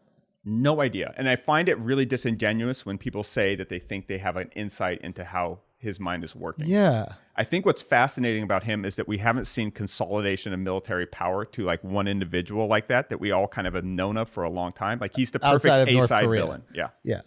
And who knows who's really in charge in North Korea. Yeah.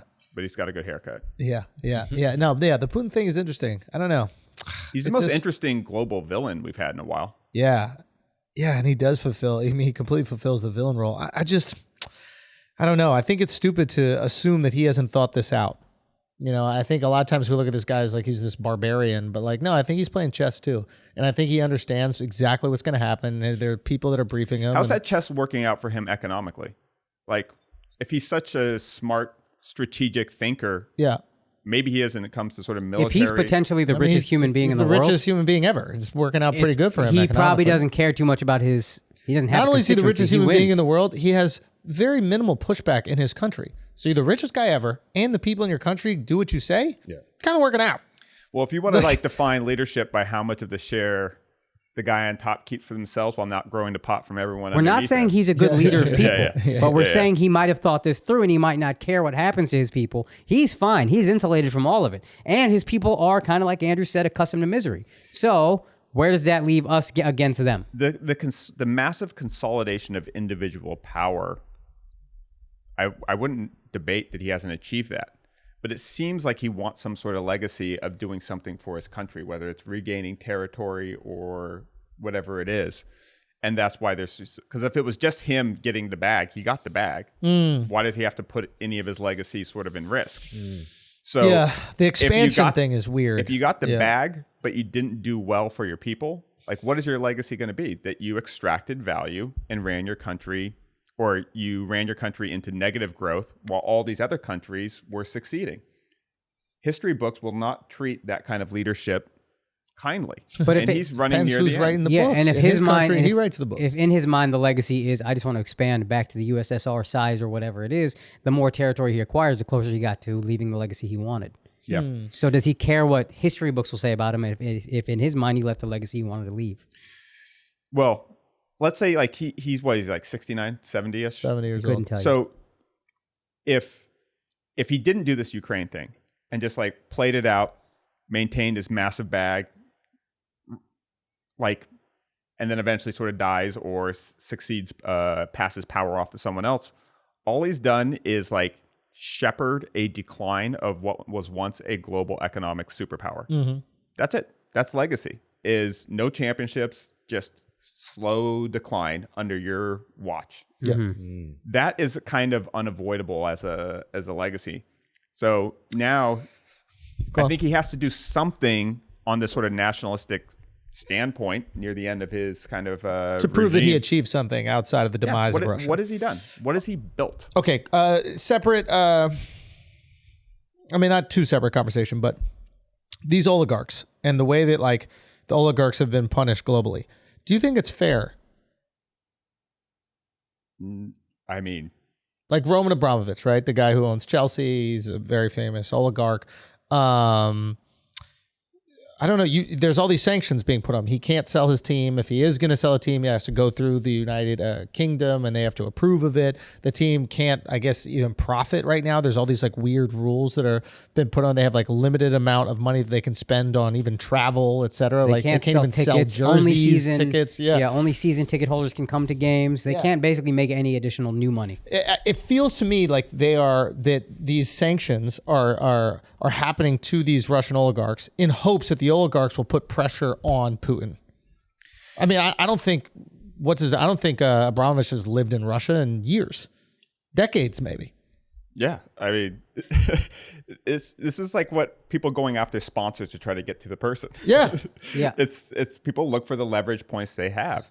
Is it fair? Probably not on the sort of individual standpoint, but is it reasonable versus like our other options? Probably. So basically, what are they doing? These are like the only people who we assume have access to Putin. Yeah. So they're trying to Not even access to, influence over, maybe. right. Yeah. And to be fair, I mean, I guess if you dig on any sports owner, they probably got some money doing some fucked up things. That's Yeah. probably how you get that rich. Every billionaire. But if you got a problem with Russia and the way he capitalized was buying, all these properties or these oil companies for pennies on the dollar when the USSR fell, then it's like, all right, well, you're tied to this guy. That's how you got your power. Yeah. So I'm going to go after you if I'm going after him. Well, you're not tied to him. That's the thing. It's not like he even made them oligarchs. He came after that. So if he made all these people oligarchs, I'd be like, okay, well, Putin put all these people in positions of power. They put him in power. Yeah. The oligarchs place Putin in there. Yeah. So it's like you're punishing Putin by punishing the oligarch. It weirdly seems unfair to me. My understanding is they remain close. Is that wrong? Well, they have to. Right. So if you're thinking, if he still has, like, he got Putin elected, and then Putin helped him with his next acquisition of a big company, gave him tax breaks, all this stuff. It seems like you two are still tied closely together. I don't know about the other. They're oligarchs, 100% tied closely together, and they're using it to influence. I guess what I'm saying is like it's not like Putin put these people in power. They were already billionaires. They were already oligarchs before Putin's even in power. Right. Putin does this fuck shit, and now you're taking it out on the people that are closest to him. Right. I don't know. It's weird. It weirdly seems unfair. I think the lesson is if you look at like how tied in like London's like economy is to sort of like Russian oligarch money, it's kind of scary. So I think that's kind of the lesson that I take from this is be careful with who you get into business with. I think I got approached on a couple of NFT projects, thought about it, and then kind of was, it's like you can definitely sort of grab the bag, but it ties you into that forever. Yeah. And I think more and more when we compromise ideology for sort of economic gain, there's always the price to bear. And so it's like those guys made some compromised decisions. And is it fair? No. But are they responsible for those decisions and the affiliations that they have? Yeah. Is it a compromised decision? It depends on who you ask. Like, I think it's a compromised decision to maintain the power, but like buying a oil business from the government at pennies on the dollar, I don't think that there's anything compromising about that. Anybody would do that. Right. But you also knew that this was part of the risk that eventually could come due. Like this wasn't unforeseeable. Didn't mean it was likely or you didn't know when, but if you get a pit bull and it bites somebody, like you were hoping not, you were trying to train against it, you were planning against it, Right. but it doesn't mean you're not responsible for the decision that you ultimately took on. Meaning them putting Putin in power. Yeah. Right. Yeah. But also, Yeah. it's an economic war, right? Like, I don't know if you can necessarily search for fairness in an economic war. That's true. All right, guys, we're going to take a break for a second because, listen, there's nothing worse than being baked out of your mind when you didn't plan on it and you need to do shit. And that's why diet smoke exists, okay? When you need the perfect medium high, you got a nice little buzz, you're moving, you're grooving, but you're not so blasted that you can't get anything done. Diet Smoke has delicious Delta 8 THC gummies. Now, what exactly is Delta 8? Delta 8 is simply a slightly less potent THC. The THC that you're probably most familiar with is Delta 9. And while both are natural to the cannabis plant, Diet Smoke extracts their Delta 8 from hemp. I think we have a loophole. Diet Smoke is legal in most states because of this, and it's non-prescription. Now, you're probably asking yourself, does Diet Smoke really get you high? Yes, of course it does. The high that you get from Diet Smoke is absolutely beautiful. Okay, not too much, but then again, not nothing. Sometimes we need a little buzz to get through the day. So, it's somewhere between the chillness of CBD and that classic stone feeling you get with the regular weed. What you're going to do is if you mess with Diet Smoke, you're going to get these gummies, and each gummy is infused with 10 milligrams of Delta 8 THC.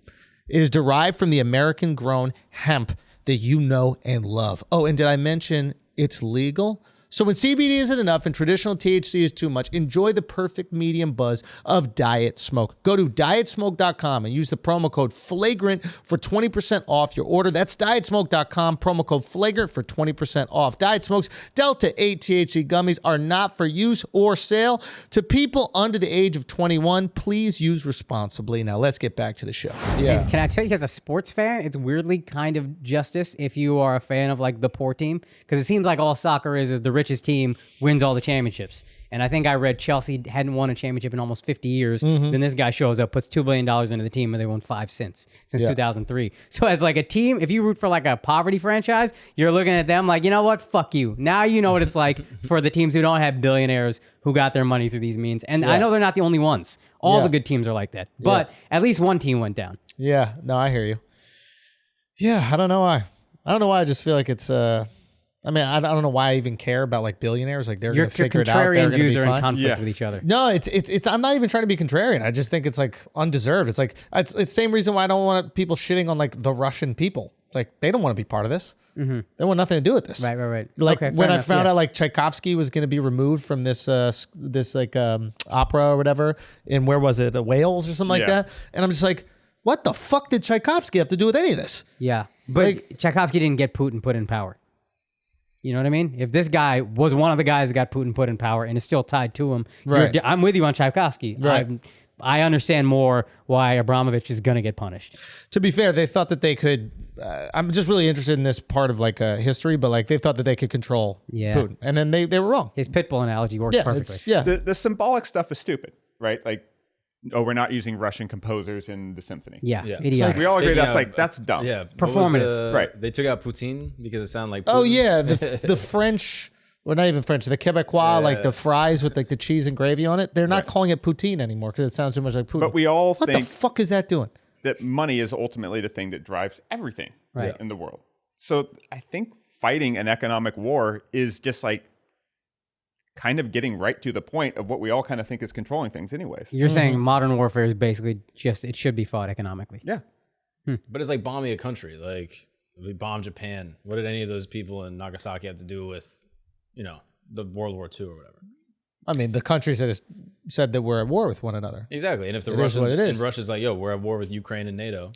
It's like, all right, anyone that's affiliated is involved in this economic war. But did Russia say that yet? Bombing They a didn't. country economically They gives said they're the at people war a with NATO? chance to rebel without being dead. That's a great point. That's a great point. It creates hardship that motivates them for making a change that's like led by the people that actually live there without being dead first. And obviously, starvation and the lack of medical supplies and all those things can be a big issue. But doesn't mean it's perfect. There's no such thing, I think, as a surgical strike, really. Yeah. Everything has collateral damage and is more complicated than we can imagine. And it's better that collateral damage exists within the billionaire class of Russian oligarchs and not just the everyday people who are barely making it. Right. And when we complain about, they're just, we're doing this just to try to raise the stock price or this to this. If we all if money comes to the root of the motivations behind all the things we complain about, that if we actually have like a big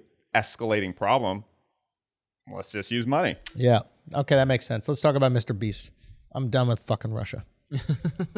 I'm fucking done. What happened to dropping nukes? I missed that. That was No, more I still fun. want to do it.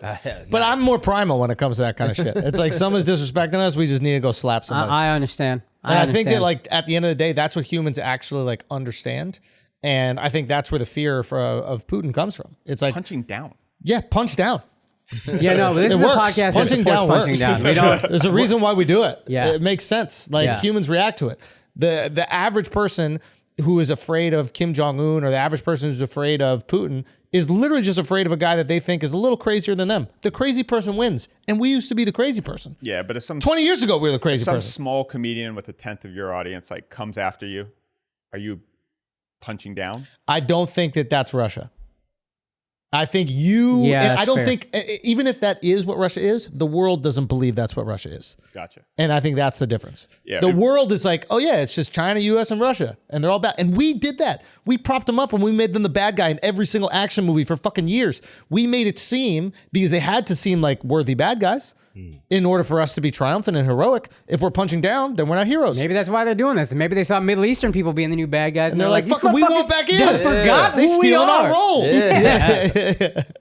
So that's possible. Also, that's a way scary movie. If you have to box a fucking Middle Eastern guy, there's no way why? you're gonna win that, bro. Why? Why? Why? Because he fucking- got box cutters? You got Is that what you're trying to say? No, you got a fucking Dagestani in there. Like, there's no fight movie with like a Khabib where that's Americans win. Because Yeah, we they're don't Russian. But Khabib's Russian, bro. Muslim, yeah, I guess. But like, you Yeah. don't want to fight a Muslim. You know what I mean? If I'm gonna fight someone, I want to fight like a blonde hair white guy. Yeah. Put him in the ring. I don't want to. I mean, we've been kicking their ass in movies for a minute. Yeah. What do they do in their movies? Do they take us down? I don't know if they have movies. I don't know. What do people in great Russia question. watch? It's a great I have no idea. Okay, Mr. Beast. Mr. Beast is on Rogan. And first of all, I didn't know this guy was 23 years old. It's crazy. It's fucking crazy. He's so impressive. so impressive. If you guys don't know who Mr. Beast is, he is the number know who Mr. one. Beast is. Yeah, you guys know. Okay, fine. But if you didn't know, he's the number one YouTube creator in the world. I think he's got, between all his accounts, over 200 million followers. He did this amazing recreation of the Squid Game. Yeah. And that was probably on your radar. I think that was one of the first things, not the first things of him, but like one of the first things that really crossed over mainstream. Because People he- who didn't even know YouTube, really. Exactly. Like, barely were on it. You heard about if that. you know YouTube, you're watching this on YouTube, you see Mr. Beast stuff. He does all these amazing challenges, all these incredible videos, racking up 50 million views, 100 million views. He recreates Squid Game, like, I mean, builds out the set. I think he spent $4 million on it. It gets more views than Squid Game. Yeah. The recreation of Squid Game got more views than Squid Game. It's fucking unbelievable. 229 million views. He It got goes on more road. views than I think Netflix has subscribers. Amazing. That's right. Netflix has like 200 million subscribers. So he's out there. He goes on Rogan. He has this great conversation on Rogan. I haven't finished it just yet, but he is so, first of all, likable and endearing. Incredible, man. Like, Sweet. He should be sweet. president. I swear to God, that's the guy that I'm like, this kid should be a president. Really? Yes. I didn't feel that way at all. I 100% felt that way. I literally didn't get that feeling at all. Go ahead. He literally says at one point, I didn't even know how to talk to people. Yeah. Yeah, he should only be president if the entire country is just YouTube. Yeah, let him be president of entertainment. I don't think But he's I the don't most. want him negotiating like a deal with Iran. Oh, I think if he hyper obsessed on geopolitical politics, he'd figure the shit out. Oh, there you go. I agree with you in that His- regard. He has Ah, two okay. things that I want from a leader. Yeah. You Hyper needed obsession. a caveat. You needed Yeah. a good caveat for that statement. Yeah. Let's lead with the ridiculous and then try to justify. Hyper obsessive and seemingly selfless, or at least not materialistic. When he was just like, I don't understand the point of getting money to buy a bigger box and get a bigger box. I don't understand the appeal of that. It's so dumb to me. Me, I want the bigger box. Yeah. I know I shouldn't be Well, president. you haven't gotten robbed yet. He got robbed, and then he was And like, then he that's was the like, only I don't reason need I this moved. stuff. And that's what the robbers also felt. You didn't need it. No, he said that's the only reason he moved into a nicer place is Right. because his expensive stuff got stolen. And then he was like, well, I don't need the nicer stuff, Yeah. but I don't want my software or whatever, hardware, whatever the fuck to get stolen. Yeah. So let's get a nicer place. Yes. But before that, and he can reinvest everything in the company. Yes. He doesn't care about any of this shit. He's just hyper obsessed with YouTube, and that's it. Yes. And that's the kind of guy that I'm like, this is so impressive. He's not into all this other shit. Yes. He doesn't see. Didn't you tell me he took a 3-year vow of celibacy? Yeah, I think he said that on Colin Samir. He was like, "Yeah, I just hit up my boys and we're like, yeah, we're just not dating. or having sex or going after women. We're just focused on this. When he's focused on a would thing, like that's all there is. I love that. Mine was more, involuntary, but I love a person that's like, when I set a goal, that's it. There's nothing stopping me. Yeah. It made me think focused young people are always undefeated. Listening to that episode, I saw such a generational gap between Rogan and him. And like Rogan was confused and he was confused. He was confused about Rogan's sort of movie references, and Rogan was kind of like confused. Wait, you bought an island? Yeah. Yeah. That's my and favorite that kind part. of mutual, it made me think of like how antiquated the idea of mainstream media is as a term. Like these are the two biggest media figures right now, right? YouTube's a bigger platform than Netflix. Yes. Yeah. Podcasting is a bigger thing than television. news and Here's the TV, two titans of this industry, and even they don't have this like shared worldview about the media landscape. Yeah. But when we think about the future, I think it is people like Mr. Beast. Just, oh shit, we have young people that can just figure this out on their own, be completely tied into the analytics, get data back, and just grow their audience, reinvest. Like, it made me very bullish on. I bought more Google stock when I heard that interview. Really? Yeah, it's like Google or YouTube already makes more money than Netflix, Yeah. and they got people like this that they don't have to risk. There's no risk to finding the next Mr. Beast. Yeah. YouTube's not paying him. They're Yeah. just allowing him. Yeah. And he's coming up, and he's a bigger star than anyone Netflix has. Yeah. They had to lose money on that stupid Leonardo DiCaprio movie just so they could say we have DiCaprio on the platform. Yeah. Mr. Beast is way bigger, and they didn't pay him anything. And he's like not even in his prime yet. Yeah, that's What's true. that guy going to be doing 10 years from now? Yeah, he's only 23 years old. Yeah. I mean, you got to the part where he said every day for a year, basically from like 7 a.m. till 10 p.m., all he did was study YouTube. Didn't put out a single thing. Yeah. And he Just said study. something interesting within that was like him and like 4 of his friends. Yeah. And friends, and putting in quotes, I guess he's met these people on the internet and they basically were just studying YouTube videos. What works? I think they looked at like every YouTube video that got over 10,000 views. And they're like, why is this getting more than 10,000? Like, how often are they doing angle changes? Like, dissected every single part of the video making process to see like what was successful. And I'm sure they've done that a million times over, but he said something really interesting. He's like, you learn from your failures. And let's say you fail 20 times in a year, right? If you have 5 other friends that are also creating the same stuff, they're also going to fail 20 times. Now and if you actually share information with one another, you failed 100 times in that 1 year. You've lived 5 years of failures in 1 year. Yeah. So you're exponentially increasing your ability to succeed. And it was just really cool to see him put it like that. Think of it as generational evolution, right? So like Rogan sort of uses YouTube to help blow up his podcast. Yeah. But he's not really thinking about it. And then you're kind of watching that and you're using YouTube intentionally to grow your podcast. And then you leverage it and get the sort of show on Netflix and play around and do these other things. He's a generation younger than you. And he's saying like, oh, he doesn't want to do a Netflix show. Yeah. YouTube is prestige for him. Whereas your generation is still a little bit like we want to use YouTube as a tool, not as an end goal. Yes. He's 100% all in because it's like, he sees it as the prestigious platform because that's all he watched growing up. It's all his friends watched growing up. So his motivations for both growth and end game are all tied into one platform. So he has like one target and just like slams away, just hitting that one target and is crushing it. And to clarify our position, I think that YouTube is the end goal. Yeah. But I recognize that people my age and around my age don't realize that yet. Yeah.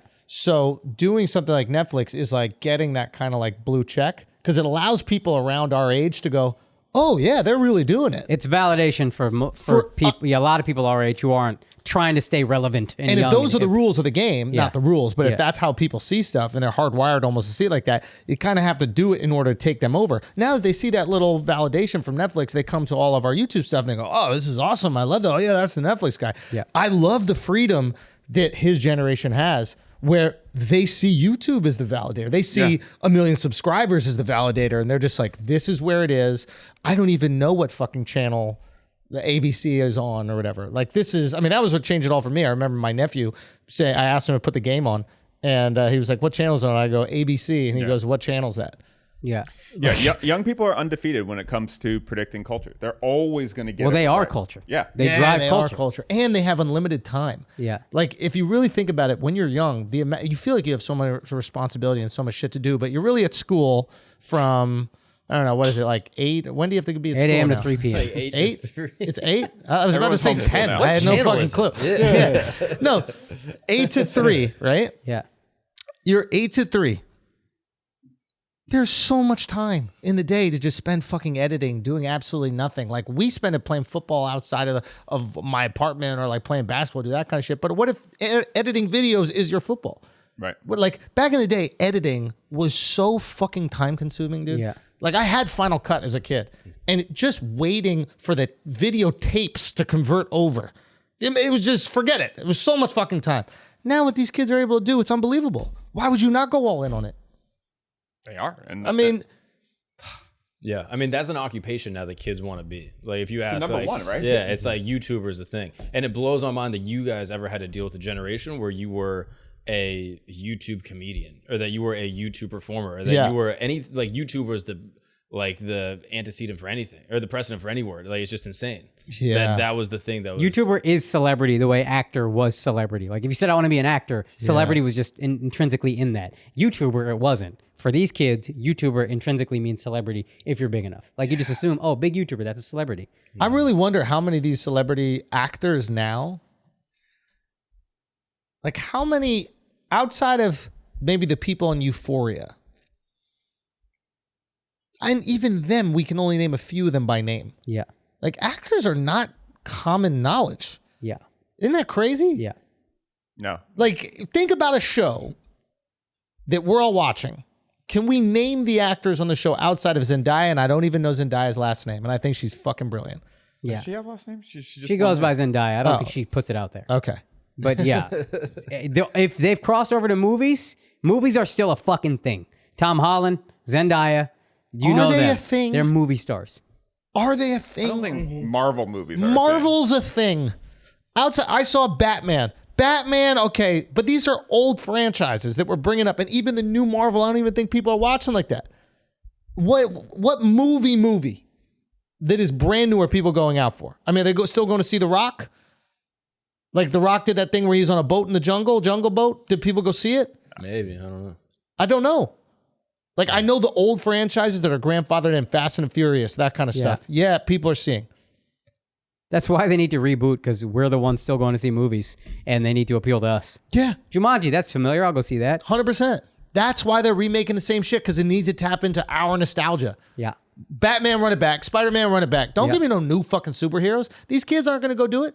Yeah. They're watching all their shit on YouTube or what's it called, Netflix anyway. Right. So not watching movies is cool. I told you guys. I told you it was long enough. You know what I mean? I was just starting that. That's why I didn't watch movies. Not 'cause I That's was it. Mark, You were when ahead of the game. listening Yeah. to the interview, how much validation did you feel for all the things you've pitched? Finally, dude. No, I don't know. I just love Mr. Beast. Yeah. Like his dedication to it, and the fact that he started in North Carolina and stays there. Stayed there. And like they have employees that are coming from LA and New York to North Carolina to just work on what he's doing. And the way that he's masterminded like all the sets and all the production, like logistically incredible. And then like the way the data powers it is just like Have you gotten to the food kitchen and all that shit? Yeah. I'm familiar with it, but not from the interview. He's a food kitchen that he puts up in cities that don't necessarily have. He says big cities, everybody gets food kitchens, and or every big city is a food kitchen. I go to cities where there's not a food kitchen necessarily, and they don't have access to it, and we feed like 200 people every 2 weeks, 200 families, and we give them good quality food. And then he talked about Beast Burgers and his candy bars, and he was like, I want them to be healthy. Nobody's gonna buy them, so I just make them as not shitty as possible for you. But like to be 23 years old and legitimately thinking like, I don't care about my personal gain beyond this YouTube thing growing. I just want to help as many people as possible outside of that. It's just fucking, it blows me away that a 23-year-old is like that. I've never seen a kid like that in my life. Maturity. There was so much Yes. joy too. In Yes. the thing. Like it was Yeah, he all was like just geeked out. positive Mad excitable, motivation. yeah. It wasn't like I'm going to prove everyone wrong. Yeah. And it made me hopeful that it wasn't like that Michael Jordan motivation. Yes. Where it's like I got chip on my shoulder. I'm a dick to everybody. Have to like put my teammates down. It Yeah. was the exact opposite of that.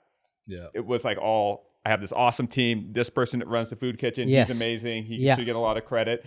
And if if he's like the biggest thing for that generation on the biggest platform, like it's fucking great. That's great. Yeah. That's great. This is the first time there's a GOAT that you're like, yo, I want my kid to be like this. Yeah. On and off the platform of He's what we wanted child actors to be. Yes. This is better when we let them figure it out themselves. Yeah. And I also didn't realize he had Crohn's disease. Yeah. Like that's the thing he brings up that I had no idea. Like he has this disease that like I don't really understand all of it, but like it's basically like an intestinal issue that like just causes you to be like lethargic, like causes you to have like intestinal pain, like all these things that you would think counteract all the stuff he puts out, like the amount of work and time that goes into creating this stuff. But he just pushes through and doesn't use that as like an adversity he's overcoming. He's like, yeah, it's just this thing I have. I just thought it was so cool. Is he the coolest, like normal looking young person ever? But he's not like Logan's kind of like a big jacked athletic kid. He was like the football player at the high school. Yeah. This guy is so kind of just nondescript, Unassuming. looking. Yeah. Yeah. And he's the biggest thing in media. So that's the thing about the biggest thing in media is so interesting to me because to me, he's the biggest thing on YouTube. But if you're not on YouTube, you don't even know who Mr. Beast is. Yeah. And the Squid Game thing was the first time where I think he crossed over, where I think like traditional media was having like conversations about Mr. Beast. Like if you're in YouTube like us, you love this guy, this guy's a genius. My parents don't know who he is. My parents know who Rogan is. Yeah. So there is a threshold that he would need to cross to become ubiquitous. Well, I would say the threshold is if you do have one version of your show that's 4 times bigger than the Super Bowl in audience, that's the threshold. I don't think so. What is it? I think what happens is eventually the old people age out and they just die, and then his audience just becomes what media is. But what's quite interesting is that he doesn't feel like he needs to jump outside of the YouTube space. Like he's all in on the YouTube space. I'm going to create content that's great for YouTube, and he could parody every big show. He could parody Euphoria. He could parody every single one and get crazy views, but he's not chasing it. And I think there's something really interesting about it. Because if you notice what happened when he did something outside the YouTube space, the Squid Game thing was the biggest thing he's ever done by far. Yeah. Right? So what does that mean? That means that people who aren't used to watching him watched. Yeah. And That was the first thing I saw. I remember being I would hear you talking about him, and I assumed it was some 40-year-old kind of douchey guy, calls himself Mr. Beast, and I saw this like adorable kid. I was like, what the fuck? This is Mr. Beast? Yeah. And that's how I found out who he was. Because Right. if you're not plugged into YouTube, like I'm out of touch. That's I have it. no problem admitting that. And our parents don't give a fuck about scrolling YouTube. viewership is so compartmentalized Yes. that the biggest person on YouTube can Yeah. be completely anonymous to people who aren't watching YouTube. Yes. That tracks. And especially because he's creating content that isn't based on controversy. If you're creating content around controversy, then naturally, like Rogan, you're going to be picked up by the mainstream media. They're going to be reacting to your stuff. What is CNN ever going to be upset about? Yeah. Him doing? What is Fox News ever going to be upset about him doing? He's not coming out here. He's not going, hey, these are my views and you should be judged if you don't feel the exact same way about this issue. He's just going, this is going to be the most watchable thing on the fucking planet this week. And it is. Yeah. Sorry, you said something. You said mainstream media, and something you brought up earlier. We're the last group of people that's going to call that mainstream media. Yeah, it's dead, huh? Yeah. It's just dying. We keep calling it mainstream media, but like you said, Rogan gets more views than all the news networks. Yep. Beast gets more views than every TV show that's ever existed. Yeah. They're mainstream media. We just have these old terms that we've latched onto. Yeah. Mainstream media is CNN. No, it's not. Yeah. Mainstream media is Rogan. Yeah. Mainstream media is HBO Legacy Max. media, we should Legacy call it. media. Yeah. Yeah. Legacy media and modern media. Yes. Those are the terms. Yeah. Because modern media is Mr. Beast and Rogan. Yeah. The views versus fame thing, we're going to have to eventually separate more. Go Because on it's that. like, well, I think one of the most viewed YouTube videos for a while was the evolution of dance, which I think it was a comedian. Yeah. But nobody knows the name of the guy, right? Like, do you guys know the name of the guy? Yeah. He The literally concept did was a funny. video Yeah. that did 1 billion, I think it did 1 billion views, Yeah. but nobody knows his name. Yeah. So he might have created the most viewed comedy clip of all time, yet he has achieved no fame out of those views. One, it wasn't on his Marginal channels fame, and yeah. those Well, it's things. kind of like being a one-hit wonder musician, right? Right. You could have the biggest song. We don't hear about you beyond that, so whatever. Or we don't even know your name. We just know the song. Yes. Right. Yeah. And that's essentially what's happening here. Right. So what I think is interesting about Mr. Beast is like, we think of the Super Bowl as such a big event because like 50 million people or whatever watch it. He's got a lot of videos this year that did 50 million views. All of them. Yeah. All of them. That's insane. Yeah. But since he's done it over and over again, he is famous. We don't attach celebrity to YouTube. Right. Kids who grew up with YouTube do. They get it. The funny thing about being in touch is just when you're young, like I said, you are culture. You define it. So you're in it. And then as you get older, it just stops. Now younger people are defining culture. So you're just more and more out of touch as you get older and older. We're old enough that we don't think of these guys as celebrities. They do. I'm trying to figure out what the difference between the Super Bowl and a Mr. Beast video are, and why you can charge so much more money. Well, it's one that's like focused and centralized. So like Mr. Beast gets 200 million views from around the globe, whereas the Super Bowl gets 50 million in America. And I thought that's a global. I mean, number. granted, you have marginal numbers, but like, I think there's probably more people in India watching Mr. Beast. They than don't there have are the watching same Super Bowl. They don't have the same access in India to the Super Bowl necessarily. YouTube is right And there. granted, there's global numbers, but like the focus and concentration of it is in America. And the Super Bowl, you kind of need to see live. You can watch it recorded, but it doesn't feel the same. And think Stakes about aren't the the amount same. of sports podcasts that then create content talking about the Super Bowl that also gets. So there's a greater trickle down effect. Whereas ESPN doesn't host the Super Bowl, but they're still probably driving 20 to 30 million views that week talking about the Super Bowl. So it's like there's way more opportunities for parasite media to kind of latch on to the Super Bowl and create around it. Whereas a few other YouTubers will talk about Squid Games. Do you think there is a future where Parasite Media shows up for a Mr. Beast video? I'm shocked that there's not a podcast. We have dedicated Walking Dead just to him. podcast. They already have it for Rogan. Yeah, they have a podcast every that Rogan just that goes. drops, it's like the Rogan review, and every episode that drops the next day, there's a Rogan review, and these guys talk about the episode. I mean, if I was a young kid, There's then I was Reddit in pages the. about some podcasts. If I was a young kid, then I was invested 100% in Mr. Beast content. Mm-hmm. I would absolutely do reaction video, every single one.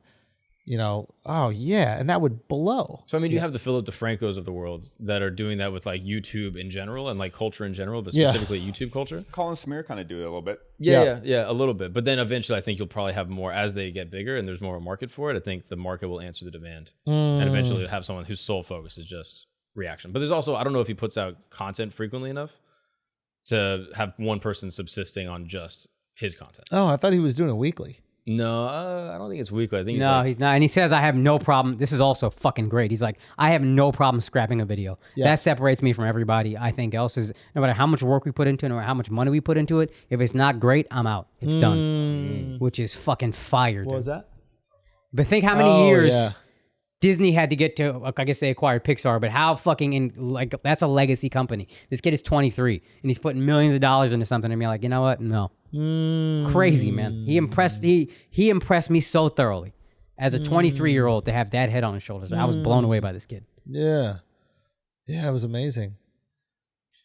Yeah, no, I wonder what happens with him. Now, speaking of YouTube world, Donald Trump appeared on Nelk Boys' Full Send Pod, and then it got pulled off YouTube. How many views did before it got pulled? 5 It mil. was like 5 mil. In 24 hours. Yeah. I mean, did For Rumble misinformation. offer them the bag Yeah. immediately? Apparently, YouTube pulled it off because Trump claimed that the election was fraudulent. Yeah. And Yeah. YouTube has an election, like they have like an election integrity policy that he broke. So that's why I got pulled off, according to YouTube. I wonder if he can use like a little bit more specific language to get away with that. Because he could say there was fraud in the election because there's fraud in every election. Yeah. He just can't say that the fraud changed the results. Do you know what I'm saying? Right. Every election, right? Think about Yeah. it. Like every election, there's going to be some like an old lady that writes in her husband that just passed away's vote as well. Yeah. So that technically is fraud. Yeah. It's just not enough to actually overturn an election. I'm not saying I'm right. I want you to tell me why I'm wrong. Yeah. There was a lot of left-wing people who said the Trump election was kind of stolen because the only reason Trump won is Russian misinformation and Russian bots, et cetera, whatever that word is. How is that different and how is that acceptable? If you said that, would you still get pulled off? Ooh, that's a good one. That's good. Because if so, and this is I don't necessarily think free speech should always be allowed. You can't say, I'm going to kill the president and get away with it. That should be punished. Well, but I guess the only thing I would say to that is those people were influenced by information, but they still voted. And I think what Trump is saying is that there were fake votes that were sent in. And those are different things. Like influencing someone into voting, it's like, yeah, you found a loophole in the system. Right. But at the same, like Russia can send 1 million videos saying how awesome a candidate is. Yeah. If you don't get up off your ass and go vote, then Right. I think it's also difference between saying the referees didn't do a good job and that team didn't win that game. Like Trump sort of goes after the actual outcome, being like, this is an illegitimate outcome. He says the game and was that's fixed like, as that's opposed to the problematic refs had part. the refs sucked. yeah. I mean, that shit was getting taken down no matter what. Yeah. Yeah, there's no question. It's just wild times like that even happens. Yeah. I mean, he's a president. I mean, there was ex-president. So have you seen any of the clips? Yeah. Have you seen the clip of him talking about how he's like a good DJ? Yeah, the YMCA shit. Yeah. Yeah, you know what gets the people going? YMCA. The gay national anthem. He called it the gay national anthem. Yeah, he's just the most And he goes entertaining. off on the windmills. He's like, oh, these windmills. Why are they building these windmills? What's the point of these windmills? I tell him all the time, they don't work. They're ugly, but these people love the windmills. It's like there's a war happening. He's just waxing about windmills. It's amazing. It's so funny. Yeah. Yeah. I wonder. You see this conversation happen all the time. It's like, does Russia invade Ukraine if Trump is still president? I think so. Yeah, I don't remember Trump having a real... I've heard he did a good job with China. Yeah. And kind of checking China, but I did not hear that about Russia. I would hear kind of the opposite. Again, who knows what side I'm hearing information from. Yeah. It's very safe to say that I don't know, and I don't think any of us know. Yeah. We might find out. I don't think until we know fully why Russia invaded and what the exact reason was, like in 5 years, will we know if they would do it when Trump was president. Like if it's just... If it's desperation, they're going to do it no matter who's in office. If it's fear of NATO expansionism, like that was happening regardless. So it might have just happened anyway. If it was... Like if it's these biolabs or whatever, like Russia's alleging, like that was still going on. So maybe it would have happened. Anyway. Yeah. It's like, I don't know. We can't know until we know what the actual motivation is. And you have to understand like what Trump's policy would be in the area, right? So if Trump is like, yo, cut this NATO expansion out, then there might not be any reason for Putin to get to work. Who knows? It's Nelk Boys have been doing a good job. Yeah. Been doing a really good job. They're plugged in. And I think they do it all without like any monetization directly from AdSense on. So they're just doing it for the merch business. Yeah. Interesting. Which is really crazy. Wow. Yeah, because I think they got their monetization removed. Yeah. Because they're wild boys. Yeah, they're wild boys. Yes, they are.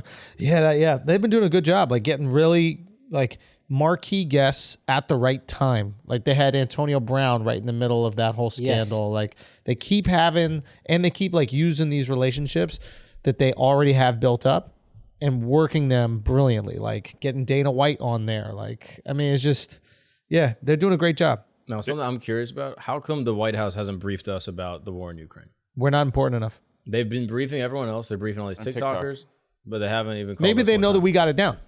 We're saying nuke everyone. Yeah. They're like, all right. They're like, that's what we were going to tell the TikTokers. Yeah, they're keeping it up. Yeah. Okay. Maybe they should call us to talk to the TikTokers. Maybe. I think we should get on the phone with Addison Rae and be like, hey, listen, push the button. All right. Yo, we got to when do the nuke challenge. When are we When going I to do the nuke saw challenge? that though, like when I saw that they were like briefing the TikTokers and shit like that, my immediate reaction was like, ugh, how nice would it be to learn on this on TikTok? Like, I want it on TikTok. 100%. Give me I thought it was a TikTok. great idea. Yeah. And it's kind of the only way to fight the propaganda war because you know the other side is going to put out their shit. Yeah. So you got to tell your people, hey, here's what the deal is. Get it out to how many, 1 billion people on TikTok? Yeah. Or do you want us to watch Jen Psaki on CNN at 2 p.m.? It's not happening, yo. You gotta adapt and let's get the information out however it gets out.